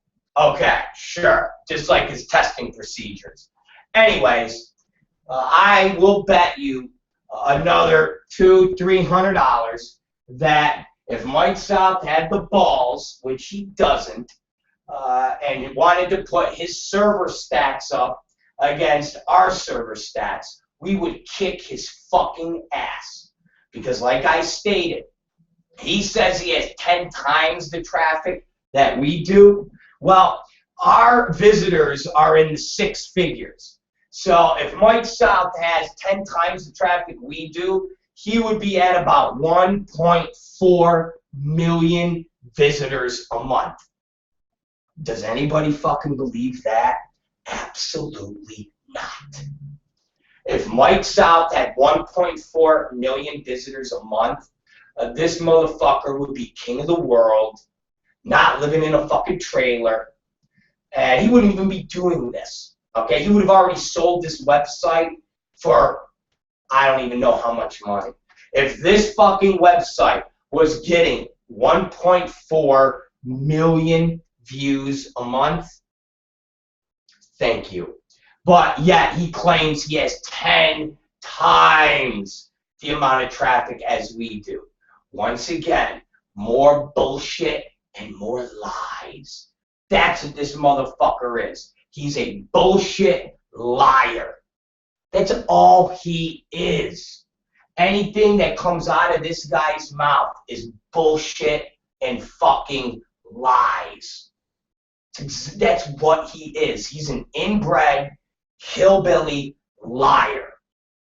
So, when you analyze his posters and his people that go on his site and fucking post, they are about 5 people. And these 5 people, literally, are fucking literally insane. Literally insane. Now, Mike South has been getting blasted. Now, remember, he won't let unfucking approved comments go through. So you can't really tell what is being posted because A, it's only 5 people, and B, everything's moderated. And if something sneaks through, they're fucking gone. Okay? They're gone. They are gone. He gets rid of them. They are finished. Okay? So, when you go to his site, since Mike South was outed as the piece of shit that he is, he literally has had nothing to say and done nothing but run subterfuge on his site. He has done nothing except run press releases for porn companies or assemblymen, or posted his own bullshit ratings. Seriously, everything came out about Mike South around the 26th of last month. And since then, the guy has posted about him being quoted in Maxim, a history of Manwin. Then he figured he would try to blind everybody and post up the Assembly Committee on Labor and Employment report and tell everybody that he's the only guy in the business that had it. When I had it an hour before him. But I didn't think posting a fucking press release from Isadora Hall was more important than keep talking about how Mike South is a lying piece of shit who is spreading disease around the business. Then after that, Mike South decided to write a post called Let's Be Honest Here, where he basically says he's a scumbag, but so is Axel Braun. And we never understood how this came about, but his theory was, yes, he fucks girls without tests. His guys fuck girls without tests. And Axel Braun is never tested in the past system. And somehow that coalition works. I don't know how. And we brought up the fact that we didn't know Axel Braun was part of the Bukaki crew. We didn't know Axel Braun was doing 50-man gangbangs. We didn't know Axel Braun was fucking girls in the embassy suites and having his fucking big chubby face smack dab in the camera. But I guess Mike South says it's the same thing. Subterfuge. And then Mike South drones on about Sean Darcy for Free Speech Coalition being thrown out of the Irvine School of Medicine and the plastic surgery program because he was shitty. Okay, again, how does that factor in to Mike South spreading disease? Okay.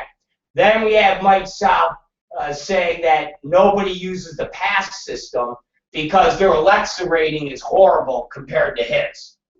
And he compares his Alexa rating and all of our other sites to that of Free Speech Coalition PASS.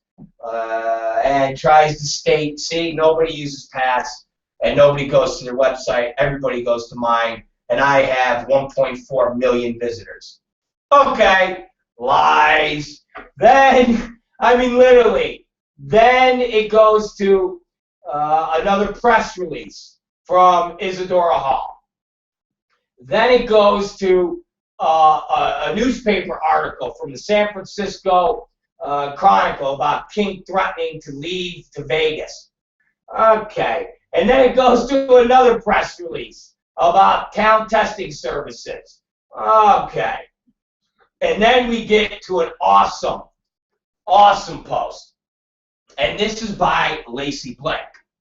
And we did a bit on this yesterday. And Tom Byron is getting ready to put the article together. He actually said the article is almost done. And I'll tell you this. if the article we did the other day, where we stated one of the most retardedest things that we've heard from one of his loser posters, was stated, and it got this, I guess, housefrau crazy. Oh, wait until she's this fucking post. It's really going to set her off. So in our story, we actually made a comment that these idiots on Mike South's message board are talking about how porn is legal in all 50 states because they don't have a law on the books that bans porno. So by default, porn is legal if they don't have any laws that state you can't shoot porn. And that's these people's rationale. And we made a comment that Lacey Blake stated this, and we got a good chuckle out of it, and we used it in part of our story. So guess what, ladies and gentlemen? Last night, Lacey Blake took it upon herself to post an article called A Rob Black Request. Now, don't forget, everybody, I'm a non-factor. I have the lesser sight. I am called the Kazoo. Remember, Tim Trich, the guy that hides behind fake names, the stalker, Tim Trich. The guy that wants to blow up the industry, spill blood, real psychotic shit. Hides behind a fake name, used to work for Sharon Mitchell at AIM. Somehow, a whole bunch of people got infected around the time he happened to work there.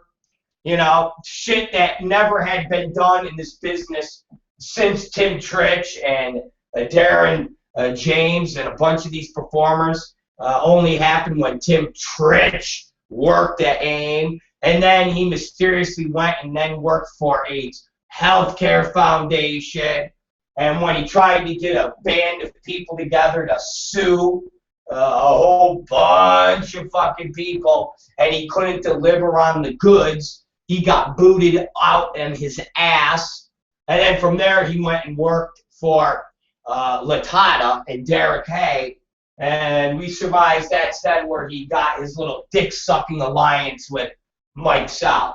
And that's the information that Mike South always threatens everybody, that he has all of this old AIM and Free Speech Coalition information. It's all from this Tim Trich, this fucking retard, who's fucking, for the last 8 years, done nothing except run his fucking mouth to anybody who would listen about how bad the adult entertainment industry is and how they owe him money, and it's just a fucking jilted, just like his little fake name states, a jilted little queen who basically is a fucking stalker, and you gotta be careful. So remember, I am insignificant, I am the Kazoo, but yet Mike South's website and his message board and his contributing writers are making posts directly about me, okay? Directly about moi, all right? Now, to read this Lacey Blake's post would be retarded, and I'm not going to give her that much more time because we're going to be approaching 2 o'clock soon, and we got to get to, like, news. But this is where it gets entertaining.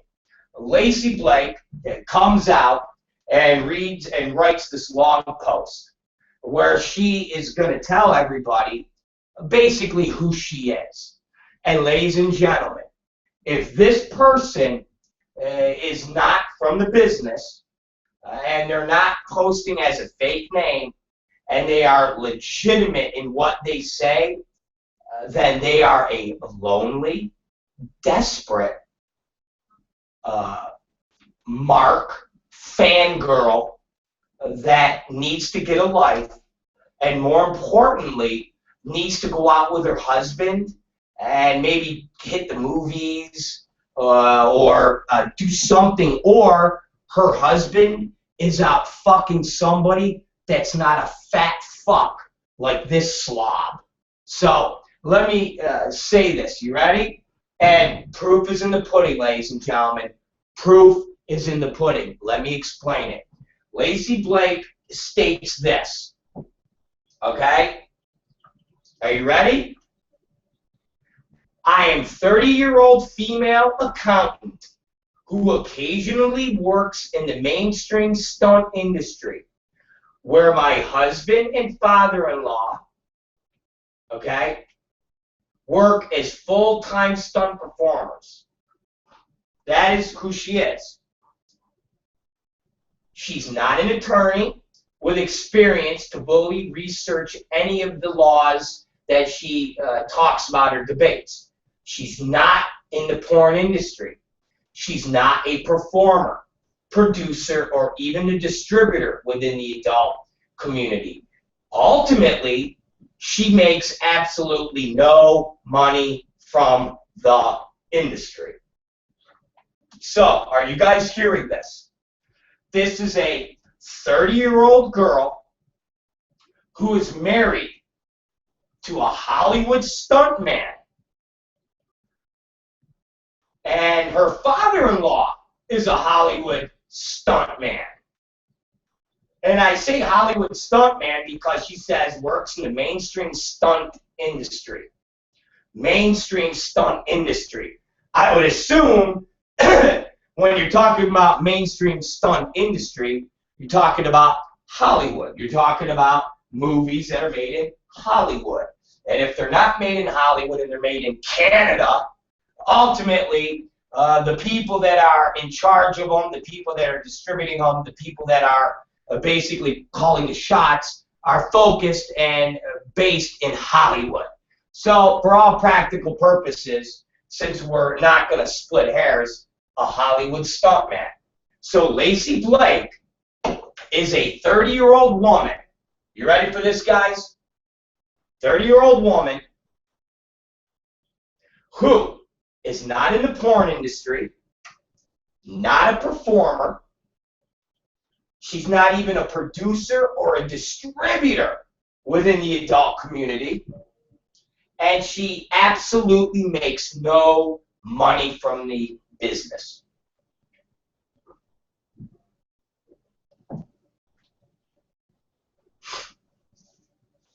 So here's my question.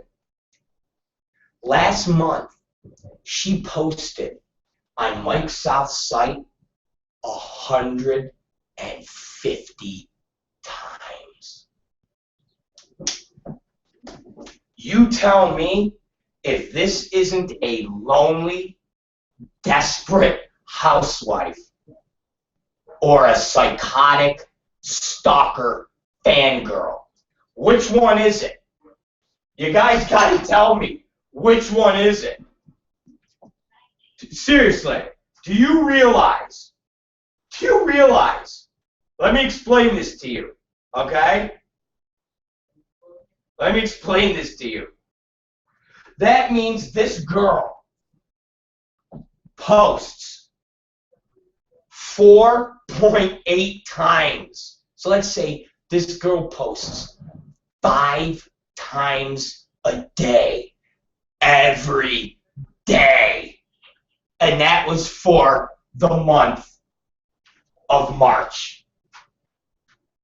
The month of March, this girl who has no connection, makes no money, has nothing to do with the adult business, posted last month 5 times a day. And she's married to a Hollywood stuntman. A Hollywood stuntman. Her father-in-law is a Hollywood stuntman. So that would make me think that they would lead a somewhat interesting life if her husband is a Hollywood stuntman and the father-in-law is a Hollywood stuntman. You would think that they would be involved in fucking movies. You would think that as being involved in movies, they would once in a while get invited to going to premieres.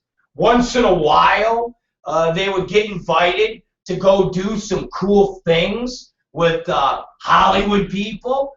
You would think that once in a while they would be doing something that would have Lacey Blake not be sitting on her fucking computer and posting to a fucking porn site 5 times a day. Every fucking day. Is that pure fucking lunacy? Is that the sound of a fucking desperate housewife? What a fucking loser, man. What a pathetic loser. She has no connection to the adult business, makes no money from the adult business, has nothing, does nothing with the adult business, and has a husband and a father-in-law who have pretty exciting jobs, pretty important jobs, jobs that would have them be part of something that is pretty cool. Stuntmen, fucking stuntmen in the mainstream business.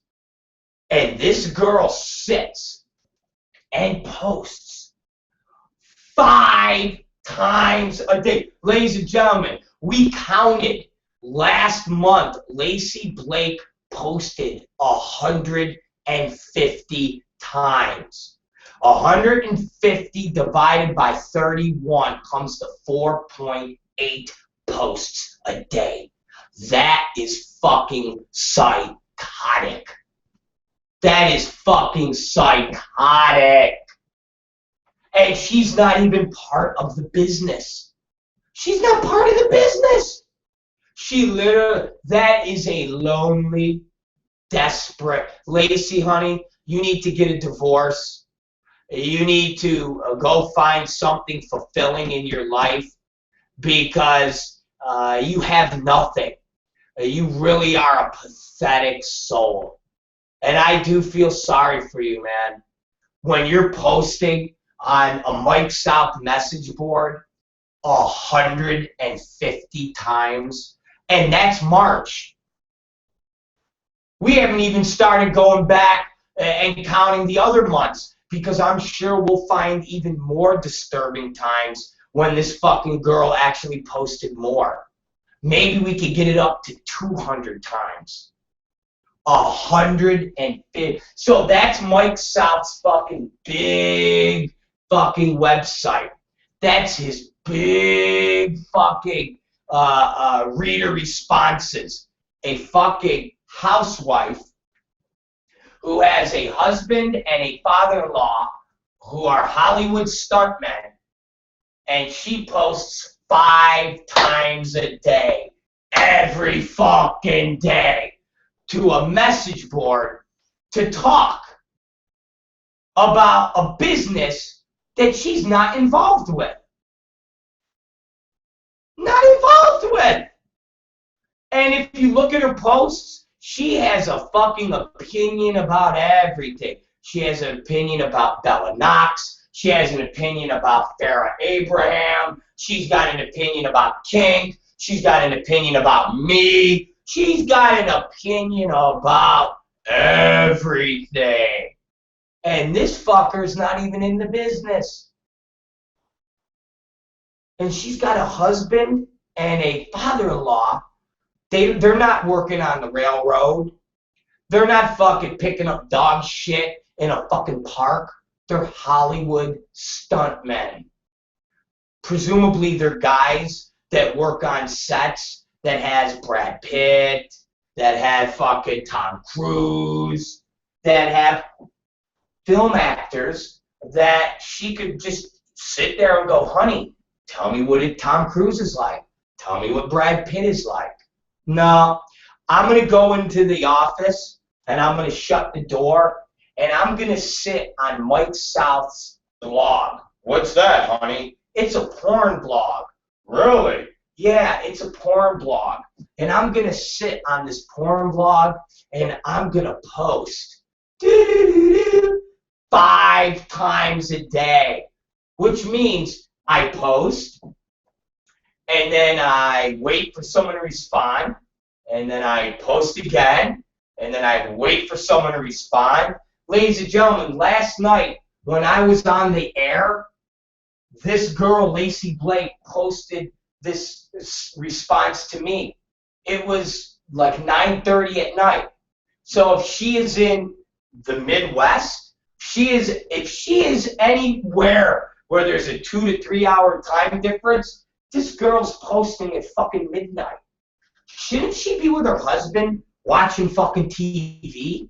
Shouldn't she be with her husband outside getting some fresh air?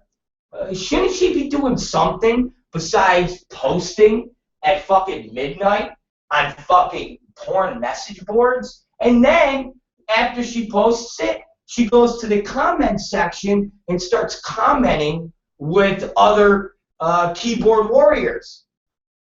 What are you fucking insane? When I get done in this fucking office and I go home and I go see Katie Summers, you know what I do? I think of no work whatsoever. I hit the gym. I watch fucking mixology. I watch the Goldbergs. I watch TV. I watch Jon Stewart. I get re-energized, and I'm in the fucking business. I gotta do this every day. I make money for it. And I leave, and I don't want anything to do with this. This girl is obsessed with our business, and she's not part of the business. And she has a husband and a father-in-law. They got cool jobs. So this girl must be the most disgusting, wretchedest human being that her husband and her father-in-law don't even fucking want to be near the slob. And they must be like, hey, we got to go. We're going to go light ourselves on fire. We're going to go jump off buildings somewhere. Bitch, you are just a disgusting, wretched human being. Go play on the fucking web. We're going to go fucking, we're going to blow each other up in fucking cars. That's what we're going to do. If I got to sit in a fucking room with you one more day, I'm going to blow myself up without a fucking helmet. Lacey Blake, that must be cool. You even started a Twitter. You started a fucking Twitter. To do what? You're not part of the business, asshole. Your fucking husband and father-in-law are part of Hollywood. Again, you are part of something that's actually really cool. And instead, you post 5 times a day in the month of March on a porn message board.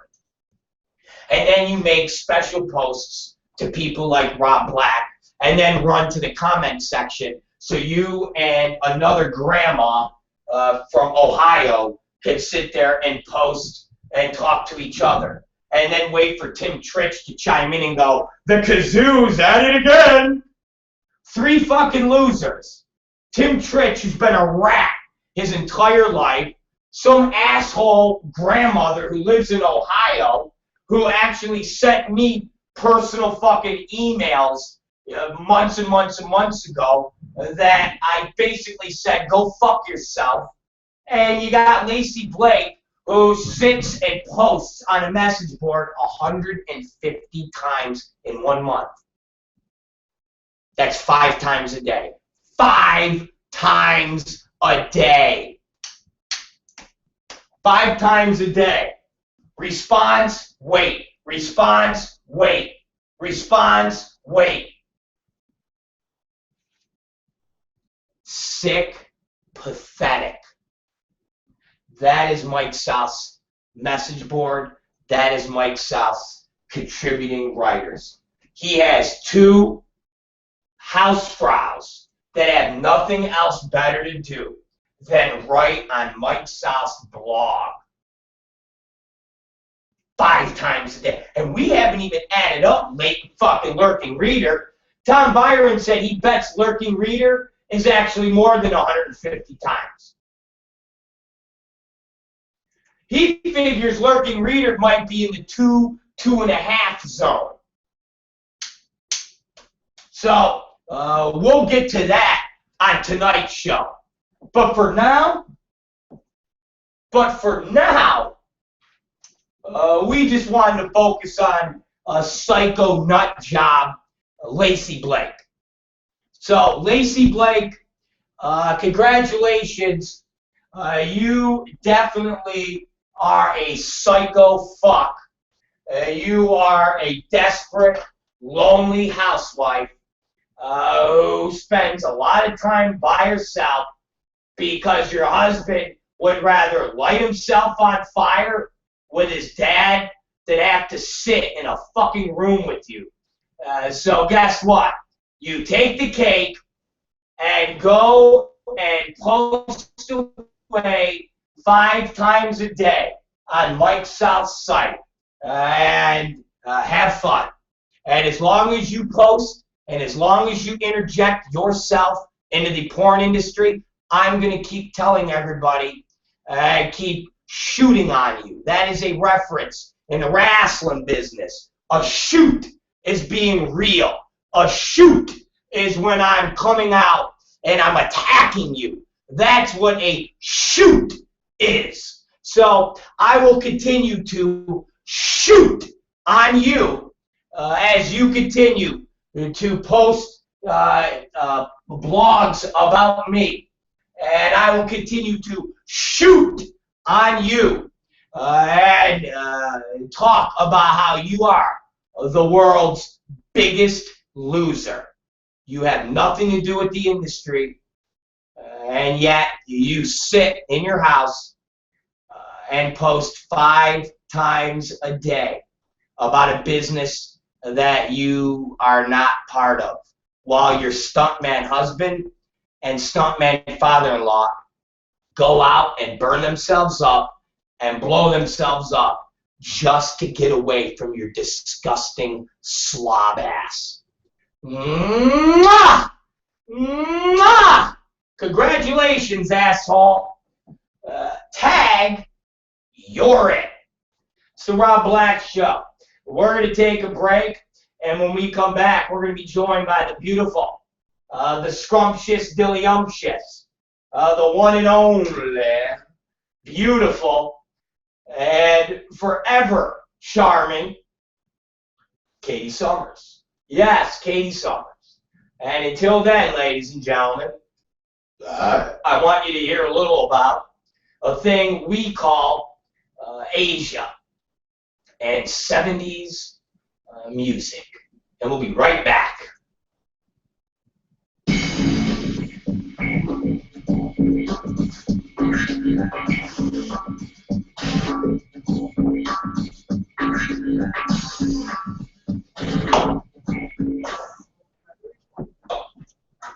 Oh, and I would be remiss to not mention that we did another cold call last night. And what that means is those of you who don't follow us on the night show, a lot of times at night, I get a little rambunctious. And what that means is I pick up my phone, that iPhone 5 there, and I will call random people. Literally, I'll call random people at night. I'll just fucking call them up. I'll call up whoever tickles my balls at that moment. Sometimes I call the Free Speech Coalition and leave messages for them. Sometimes I call AVN and Mark Kearns and I leave messages for them. It depends on what I'm feeling. Well, we were doing a bit about Metallica last night, and we were basically talking about James Hetfield and how he talks to the crowd and says, "What did I feel like?" and things like that. And we got really in the spirit of the music, all the way down to dancing to Run DMC. And you would say, well, Run DMC to Metallica? Rock, really? And I said, hey, that's what I grew up with. Fuck you.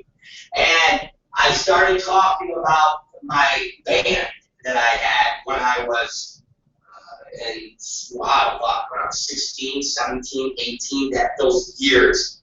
And I pulled out a publicity picture of me and my band back then. And under it, it said Pilato Entertainment Group. And we started joking and wondering if he was still around, if he was alive, what was the deal. And we picked up the phone, we made a fucking phone call, and guess what? He actually picked up. And for about 10 minutes last night, we had a conversation on the air with my former manager of my band, Flush. And that guy's name was Bruce Pilato. And he's actually a real manager. He's in Rochester, New York. And he manages bands like Asia. I swear to God, I'm not bullshitting you. He manages bands like Asia. He manages bands like Emerson, Lake and Palmer. And he does work with Meatloaf. He does a bunch of stuff. He's a voting member of the Music Academy, like the Grammys, and he's made a really good name for himself in that genre of music. And he fucking remembered me within, I don't know, 10 seconds of me going, Bruce Pilato. And we had a 10-minute, maybe even a 15-minute conversation that was highly entertaining.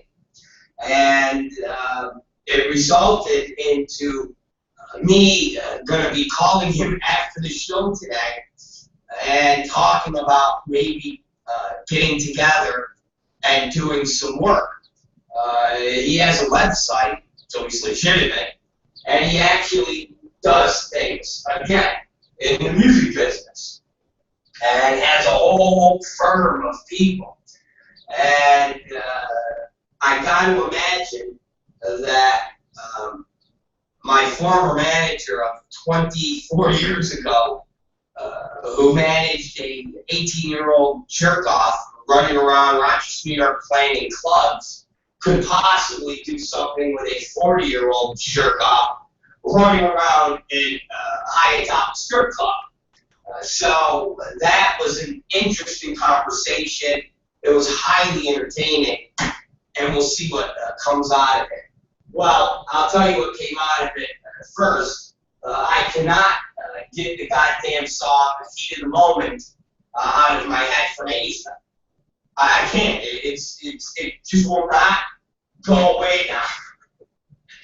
I literally woke up to the song in my head. Yeah, I did. And Bruce explained to us that when 40-Year-Old Virgin came out, and the song "Heat of the Moment" was featured in it, within, he said, he said within minutes of the goddamn song being released, they got calls that people wanted to book Asia. They wanted fucking to hear Asia. And he said within those moments of being flooded with calls, they kind of put the band, so to speak, back on a touring mode and started going out and doing Asia again. And if anybody doesn't remember the song "Heat of the Moment," let me play it for you, because it's the best. It's just the best intro, man. It really is. It's just a great fucking drums. So listen, I've been listening to this all morning in my head. And when I got ready and I was leaving Katie Summers' house, I said, I gotta get that and download the fucking song and play it. I go, I'm just, it's all I can hear. And she started laughing her ass off. I go, you weren't even fucking born. She said, I remember that song. And I was like, from where? She goes, 40-year-old virgin. I go, exactly. I go, you don't remember the song growing up where you're like fucking putting on MTV and you're like, where we used to dance. I gotta give you a rock. Here it is. This is gonna. Hold on. Here it is. All right.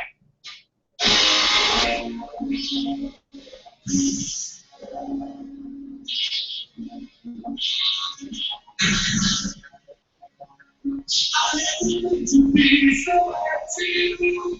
One thing I said that I would never do.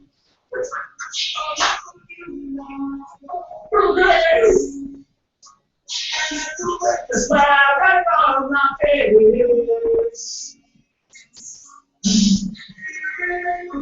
We used to dance.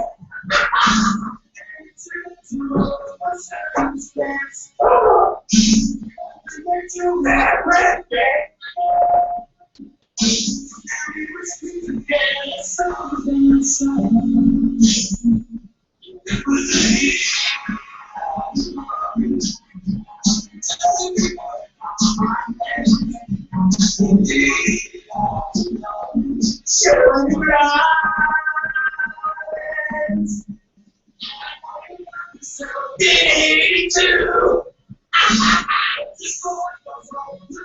For you. This is the setup for bigger things. It's the world like today brings. Keep up the moment.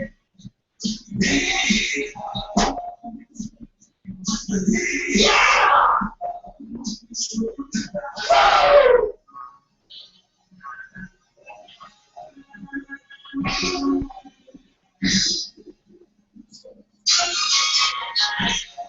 This is the gay part. This is great.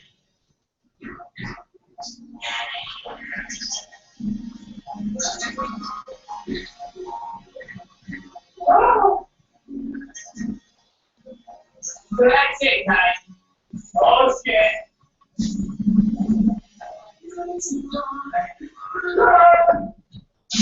How many days you said this line before? Who was it that you wanted for yourself? Seeing your faces you remember well. It was the heat of the moment. Tell you what,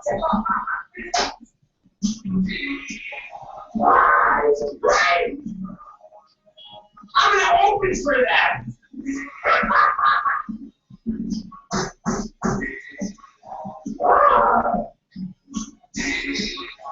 Oh, it's so really I need a fucking lighter.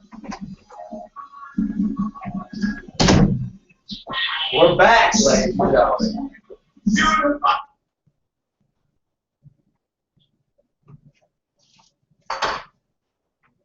Katie Summers, ladies and gentlemen, boys and girls, children above the age of 18, okay? Children above the age of 18. I would like now to present you from Amarillo, Texas. Ladies and gentlemen, the one, the only, and the greatest newscaster in the history of the world,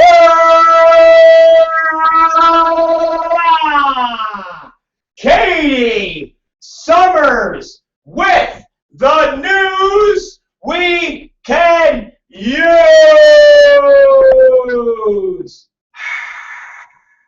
Take it away, Katie Summers.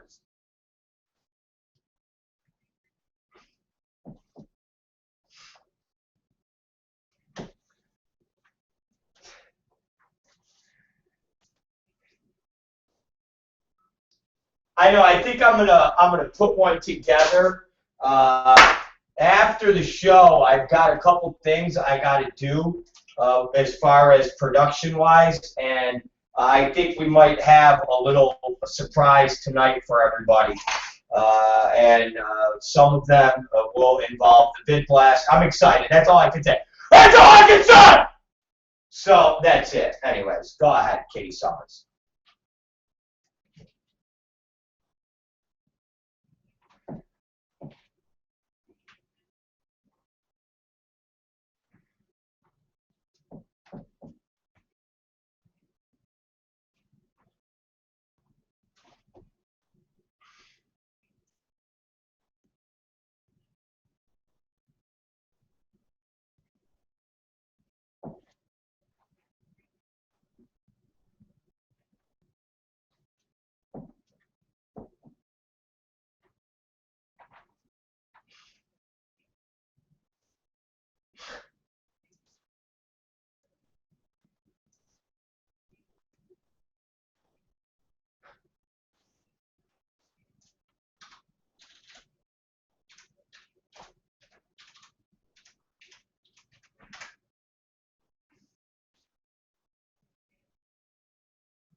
Yes. It's funny because wrestling is one of those one of those entertainment things that they go through. It goes through cycles, and it's called we call it the 10-year wrestling cycle, and it's every year or every 10 years, professional wrestling goes through this peak and valley where wrestling is kind of dead, and then all of a sudden it hits a stride, and it's popular, and it's exciting, and you hear everybody talk about it. And it's just a weird thing because wrestling is the ultimate. It's the ultimate. God, how do you explain it? It's the ultimate good guy versus bad guy. It's the ultimate showmanship of guys, girls being athletic, jumping around. It's a soap opera. There's drama. It's a mixture of everything that everybody likes that enjoys some form of sports, and it's a little for everyone, and it's easy to get in and out and follow it, and it's easy to fall in love with some of the characters. And when I say in love, no different than you watch a TV show and you're like, I love I love this character, I love this person. And once you feel a connection to one of the characters, that's it. You become hooked. So wrestling is one of those things because it incorporates all the elements that people like, rather it's soap operas, rather it's revolving weekly storylines as a as a TV show, rather it's athletic, where guys are beating each other up, where it's the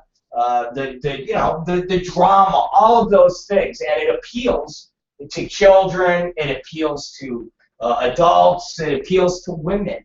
And when you get characters like The Rock, you instantly get women that will go, I'll watch wrestling. I love The Rock. I love Dwayne Johnson. He's awesome.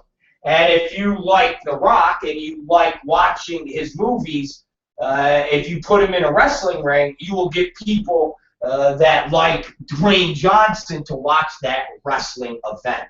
So every 10 years, wrestling goes through this cycle, and you don't remember as much, but, there was a time when Hulk Hogan, and, as far as Hogan's always been popular, but there was a time back in the 80s when wrestling and MTV met, and you had a girl by the name of Cyndi Lauper who had the girls just want to have fun, and time after time, she did a bit with WWF that basically incorporated music and MTV and wrestling that really started that boom period.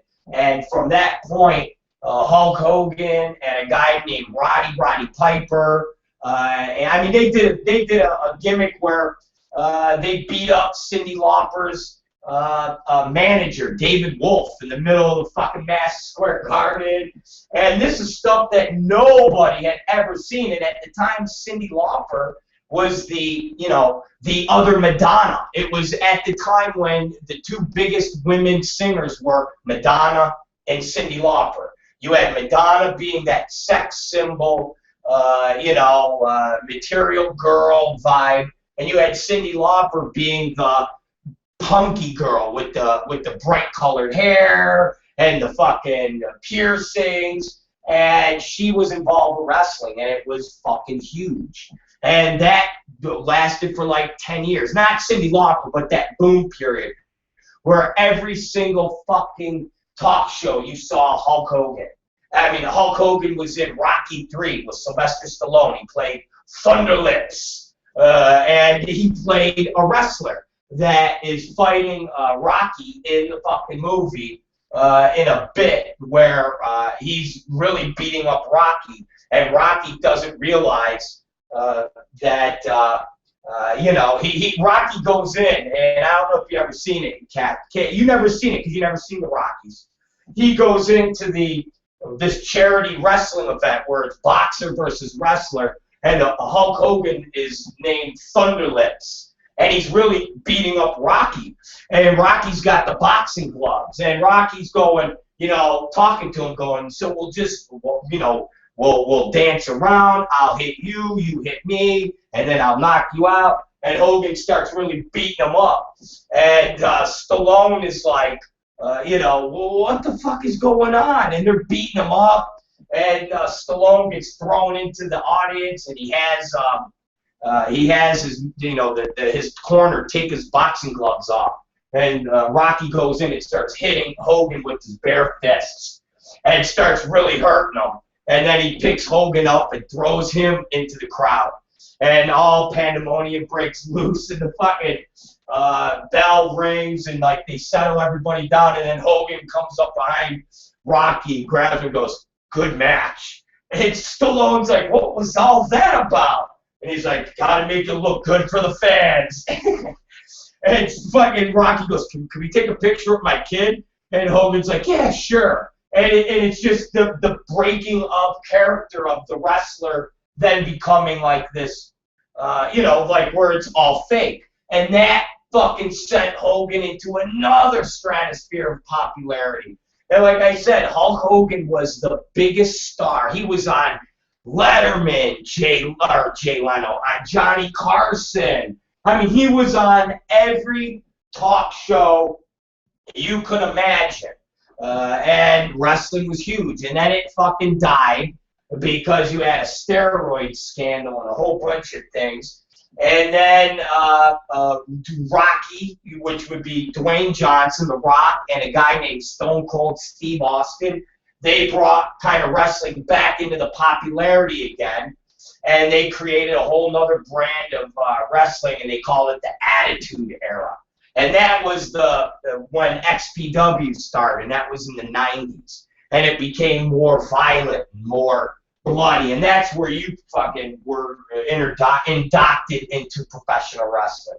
So yeah, man. I mean, I'm sitting here going off like a big cheerleader on wrestling, and I don't mean to be, but for all it's worth, wrestling is pretty good entertainment, and for all of the bad things that I can attribute to my years of being in wrestling, there's far more good things that came out of it than bad. So there's my 2 cents. And we're getting ready for WrestleMania 30 this Sunday, which will be exciting. So there you go. It's the Rob Black Show.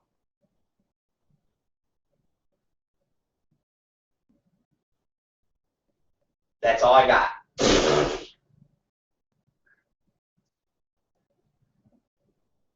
Nope, that's all I got, baby girl. So go with news that we can use, and I didn't mean to interrupt you about stupid wrestling.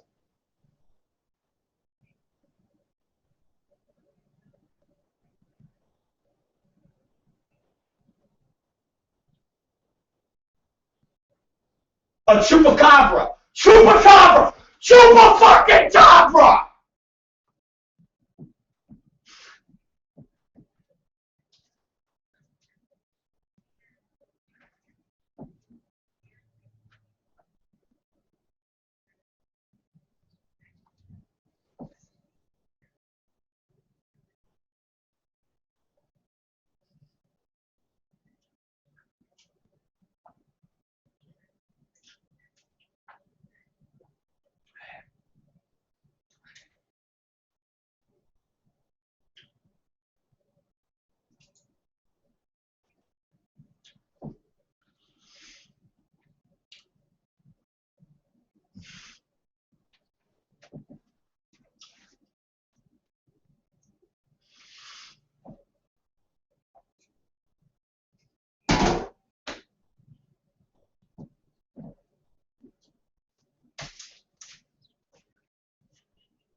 That, ladies and gentlemen, and Katie Summers, will be known as the legend of the Chupacabra.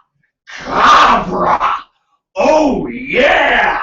There's a movie, a low-budget B-movie, that I think is available on Troma, and it is called Legend of the Chupacabra. And this legend has been around for as long as the Bigfoot legend.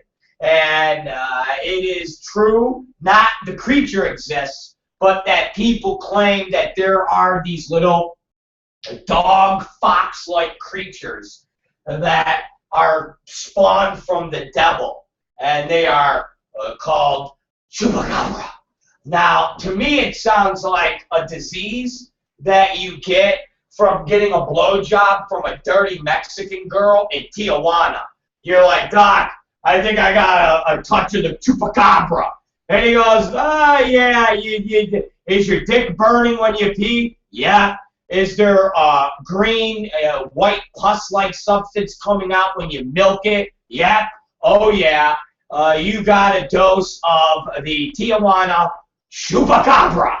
So that's what I assimilated to. But like you said, hillbillies, preferably in the South, in Texas and in Georgia, claim that there are real chupacabras. So it's funny that you just heard of it, but the chupacabra has been around as long as the fucking abominable snowman, aka Yeti.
Well, my dear, that is what's called a chupacabra.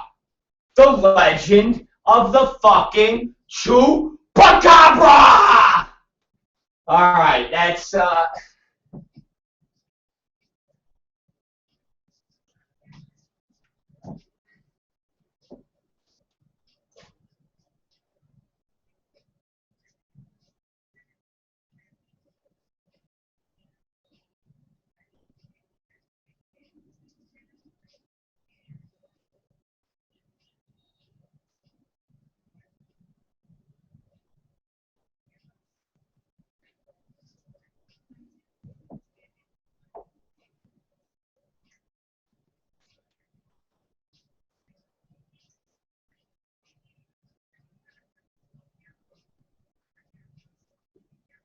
Well, let's talk to Paul from New York. What's going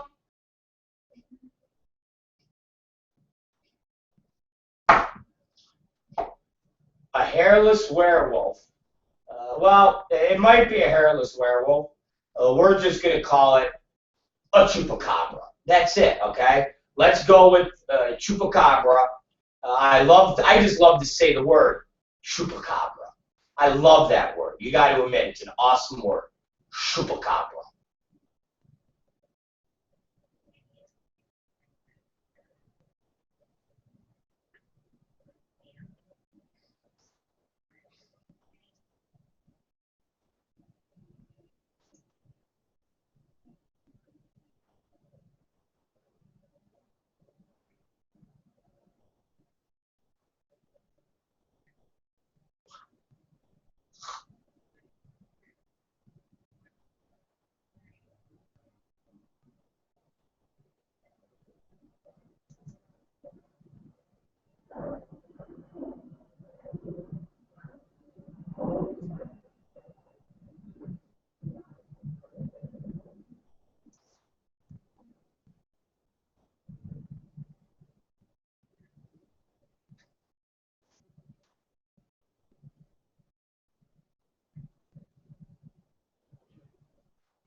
Are you fucking serious?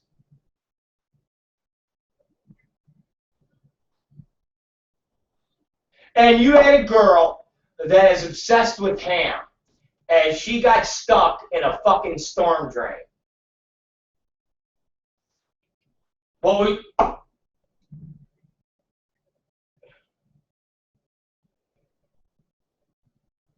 what was she doing in the storm drain?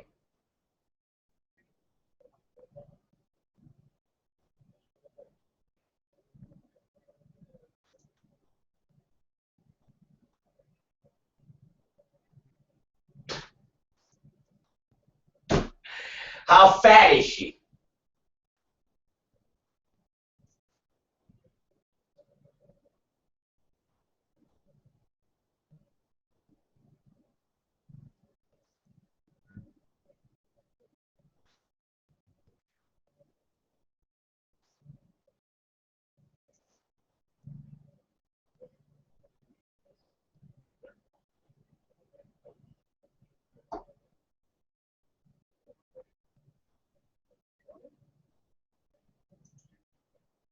So this girl's like Julie Cash.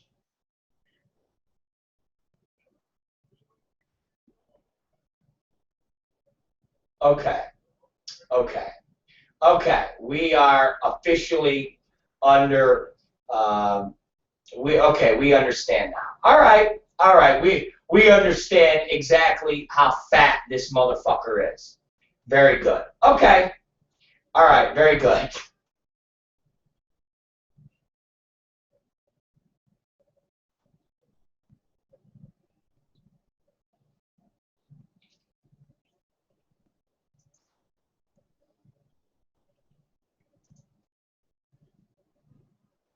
Okay.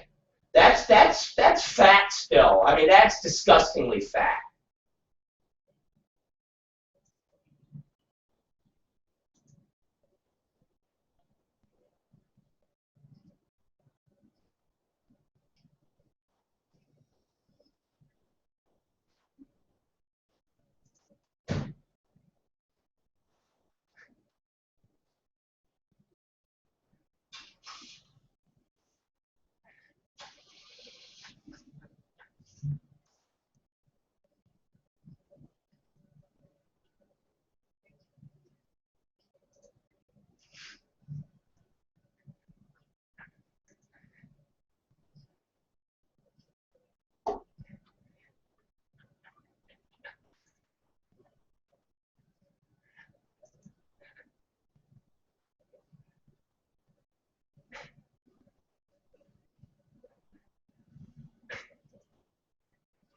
Oh my god. That was pretty good. That was some pretty good that was some pretty good English accent about a girl getting stuck in a train.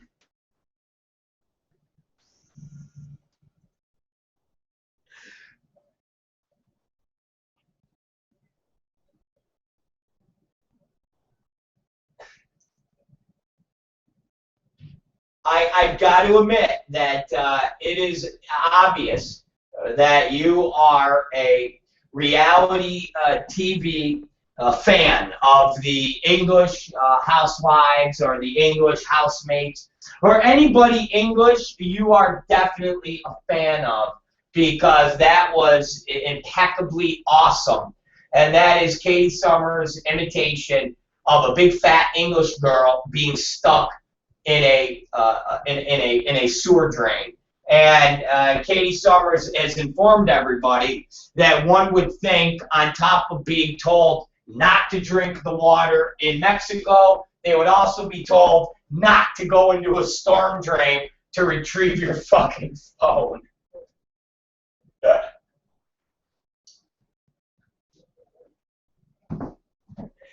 That was a classic, all right, classic statement. So I applaud you for that. That was a good one.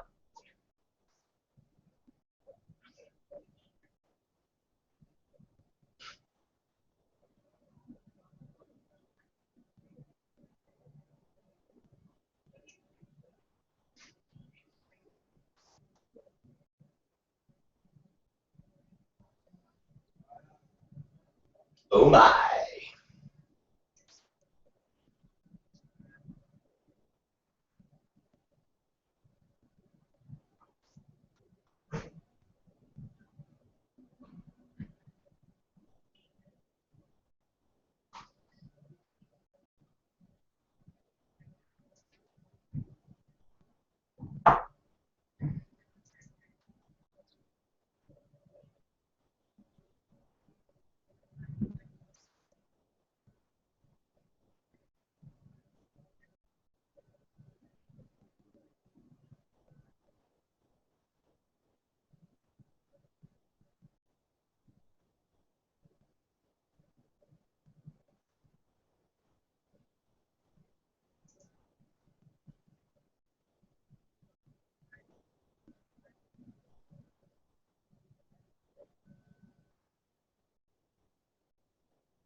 Okay then. That is Katie Summers and her and her and her condoning child fucking.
Okay, well, there you go. That's Katie Summers. Give me another. I don't really have any comments. I don't really like James Franco. He kind of bothers me. Not for any other reason. I just don't think he's. He's entertaining. I'm not entertained by him, and I don't really have a comment. So there's my big James Franco story. There you go. That's it. That's all. That's all I got. Along with the chupacabra.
Well, if Bill Clinton is saying that, ladies and gentlemen, let me say this: if Big Bill Clinton is saying that, don't you guys think that Bill Clinton might know some things that none of us know?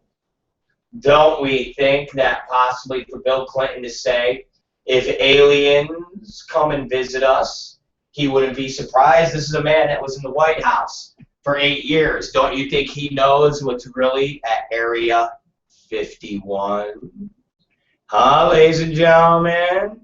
I think Bill Clinton is giving the biggest tip-off right now that guess what? There's fucking aliens, and these little motherfuckers are coming here, and they're going to come and probe everybody in their assholes with sticks. That's what these aliens are going to do. They're going to probe people in their assholes with sticks. So let's watch out. But if it's coming from Bill Clinton, God damn it, that is one of the greatest presidents we've ever had. And if he's telling us that the aliens are coming to probe us in our assholes with sticks, trust me, they're coming for our assholes with sticks. Thank you, Katie Summers.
All right. So you don't believe in the aliens. You believe they would have already come here, and you believe they would have already said, "Voila!"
All right. So fucking aliens. No aliens. The fucking aliens. They're fucking you. Yeah. I'm with you.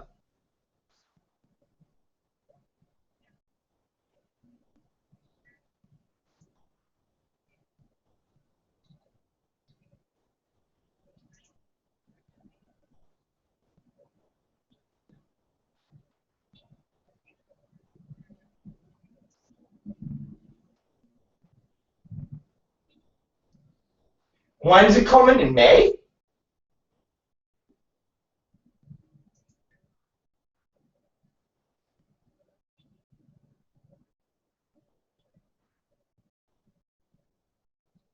That's gonna be pretty cool.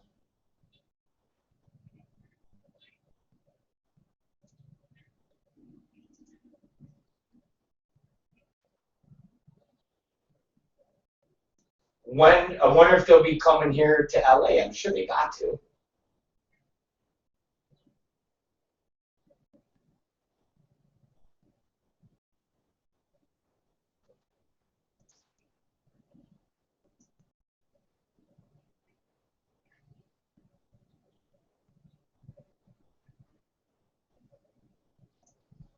I'm pretty excited.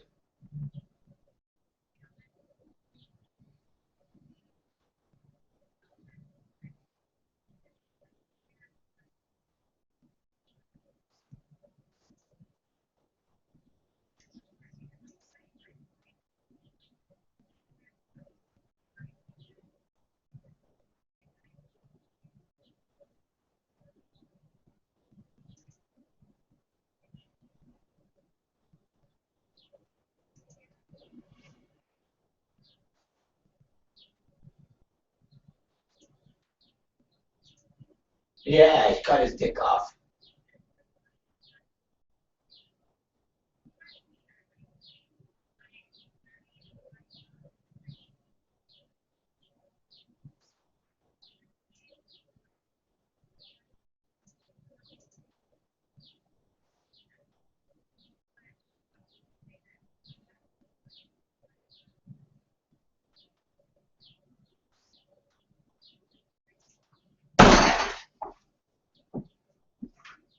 I can't believe this girl just said that, ladies and gentlemen. Ladies and gentlemen, do you realize Katie Summers has just told us that if she has a retarded child, she will go to the woods of Mexico and let it run free in the woods.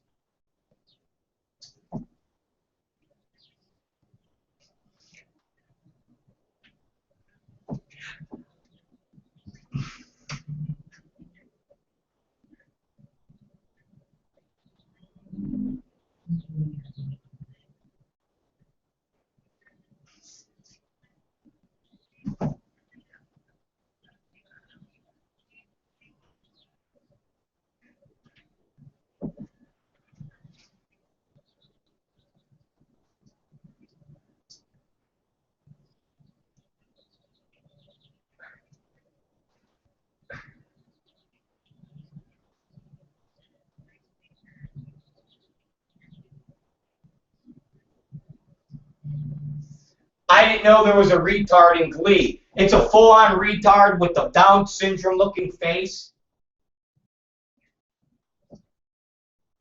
Wow, I didn't know that. Well, they're just ripping off Life Goes On, the ABC show that was on like a decade or two ago, where they had Corky, the retard. So, I mean, it's not like they're being irreverent or anything. There's been retards on shows. And there's a feature movie with Demi Moore where a retard basically is going to get sentenced to death. And you come to find out that the retard is somehow like the son of God, or somehow the retard has God in him.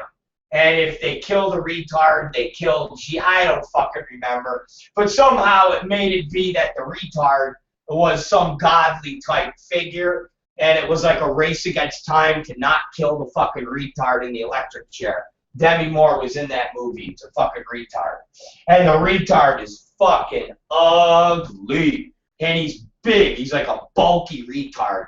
He definitely is one of them retards that if he had an outburst, the retard strength would fuck you up and it would fucking kill you. Just saying.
So you're saying you're just out there. You're fucking nuts.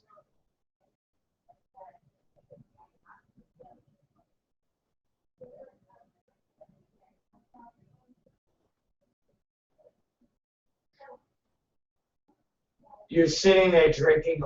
Where did you get a Monster?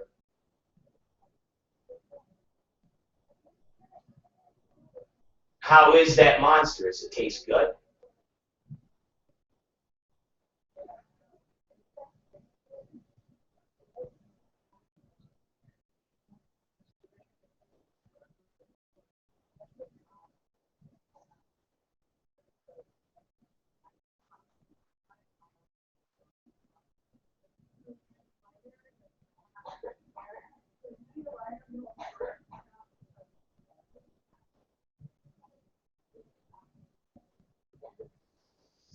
I don't know, man.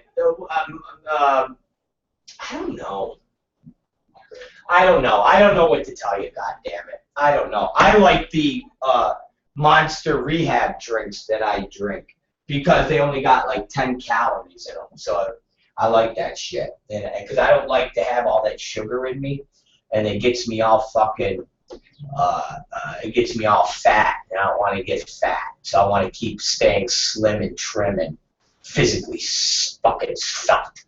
Oh, yeah! All right, I'm sorry. I had to flex for everybody.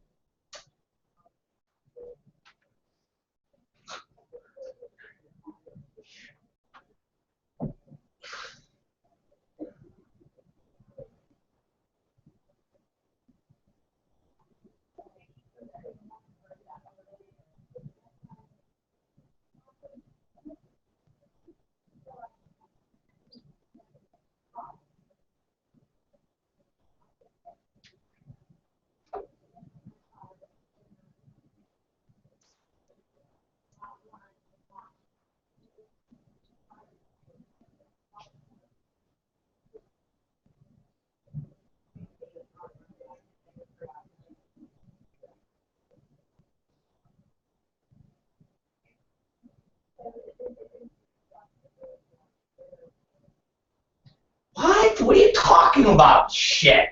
What are you talking about? 100-year-old shit. What the fuck are you talking about?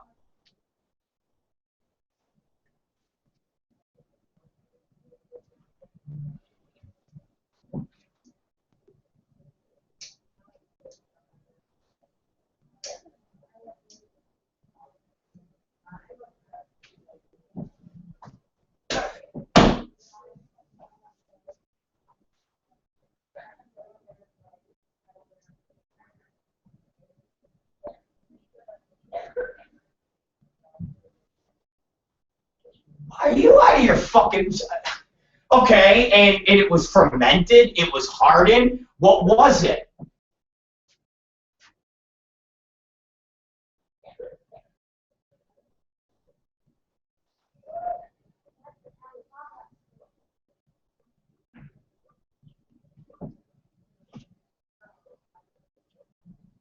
All I want to know is, since it's over on that side of the woods of the country and it's close to Germany, when they found these, I mean, you want to know what that is to the Germans?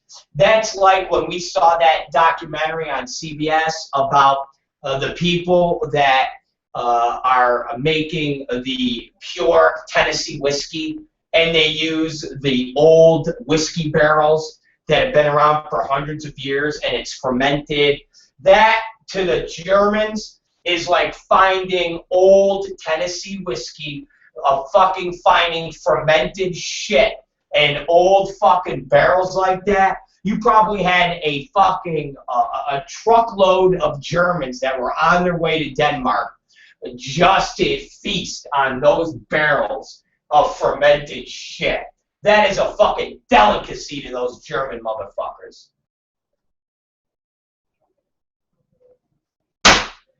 Yeah. What a fucking... So what are they doing with the shit? They're just putting it on display as like it's an artifact?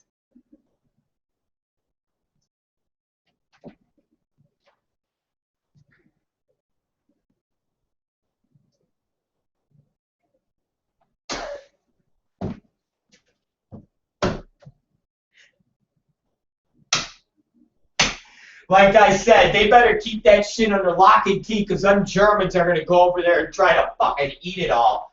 Every time somebody goes to the fucking, to see the, to go on the tour, they're like, hey, I thought there was supposed to be 5 barrels of shit.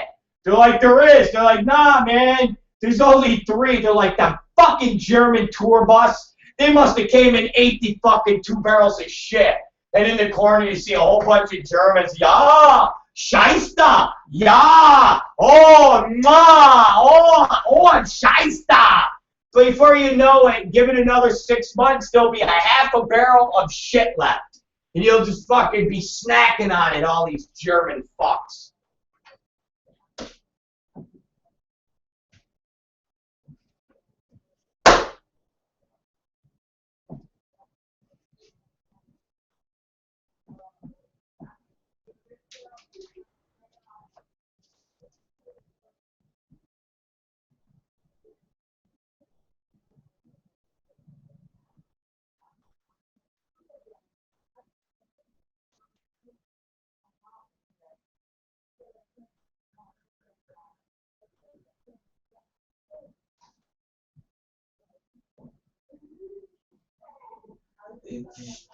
Yeah. So it's just shy stuff. It's fucking shy. It's a shy stuff. It's Tennessee. It's like Tennessee fucking whiskey. It's shy stuff. All right. What else you got?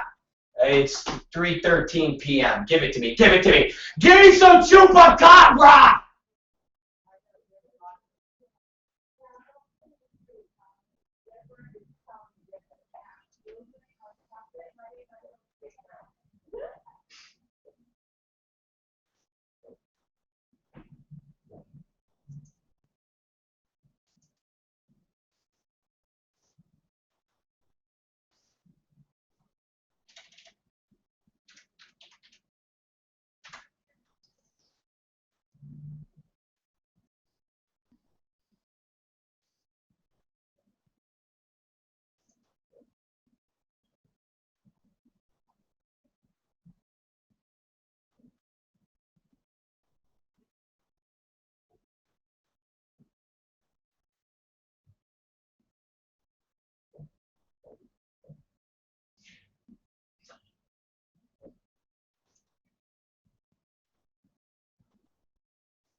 You're so stupid.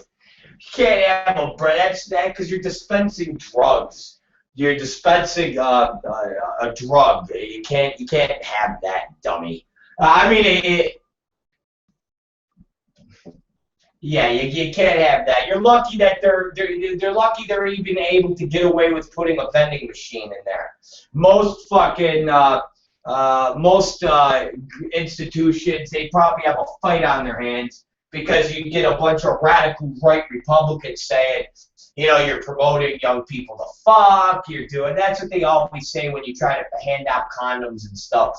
I just think it's good to have a condom machine like that. That way, you know, the people that still feel embarrassed that get a little weird when they got to go to a grocery store and grab a big old box of rubbers and put it up in line while a lady's sitting there buying fucking, you know, orange juice and some fucking milk and eggs. It doesn't have to be. They can just go to a vending machine, grab a fucking rubber, and go strap it on and bang some fucking trannies, for Christ's sakes.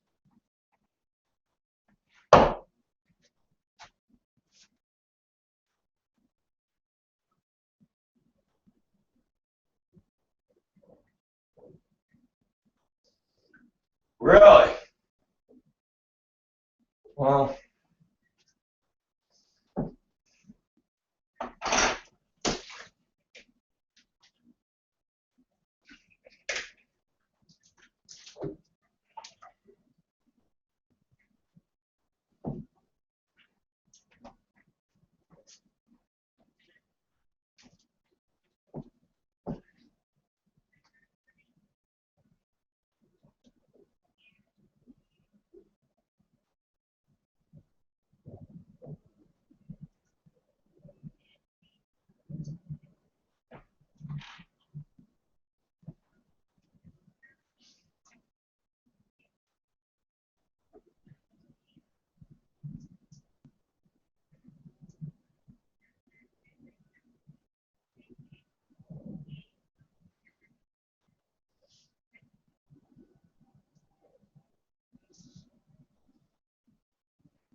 wow, that's a good story. And there's the AIDS Healthcare Foundation pumping out AIDS and condom machine, not AIDS, but they're pumping out condom machines and so forth and so on. That's very nice.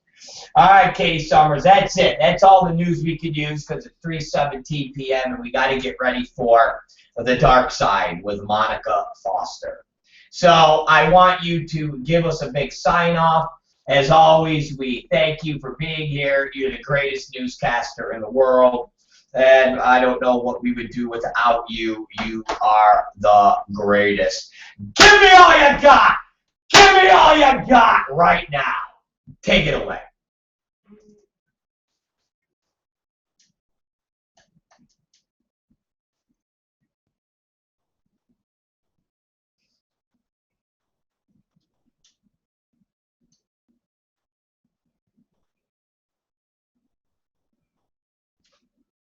All right, Katie Summers, it's great to have you here, and we will see you tonight, baby. That is it, ladies and gentlemen. That is Katie Summers. That is the news that you can use. Yes, that is the news that you can use. So we're going to sign off here. My fans, my beautiful, lovely, and my favorite, okay? My favorite audience, okay? My favorite, beautiful, loving, all those things audience. All right. We'll see you guys tonight at 8 p.m. And don't forget, coming up in exactly 11 minutes will be Monica Foster, a.k.a. Alexandra, and a show that we call The Dark Side. So, make sure you stick around for the dark side. And it is a interesting and fascinating program that explores everything from Louis Farrakhan to conspiracies involving aliens to I don't know if it's aliens. I don't know. I just threw it out there. Anyways, motherfuckers, tune in and watch Alexandra while she dishes on the adult industry and everything else in between. And you can go there and listen on theroblackshow.com, adultfyi.com, and all the other websites that are out there that host the dark side with Alexandra, a.k.a. Monica Foster. It's the Rob Black Show, and we're going to see you motherfuckers tonight at 8 p.m., and hopefully we don't get attacked by any of them dirty little chupacabras.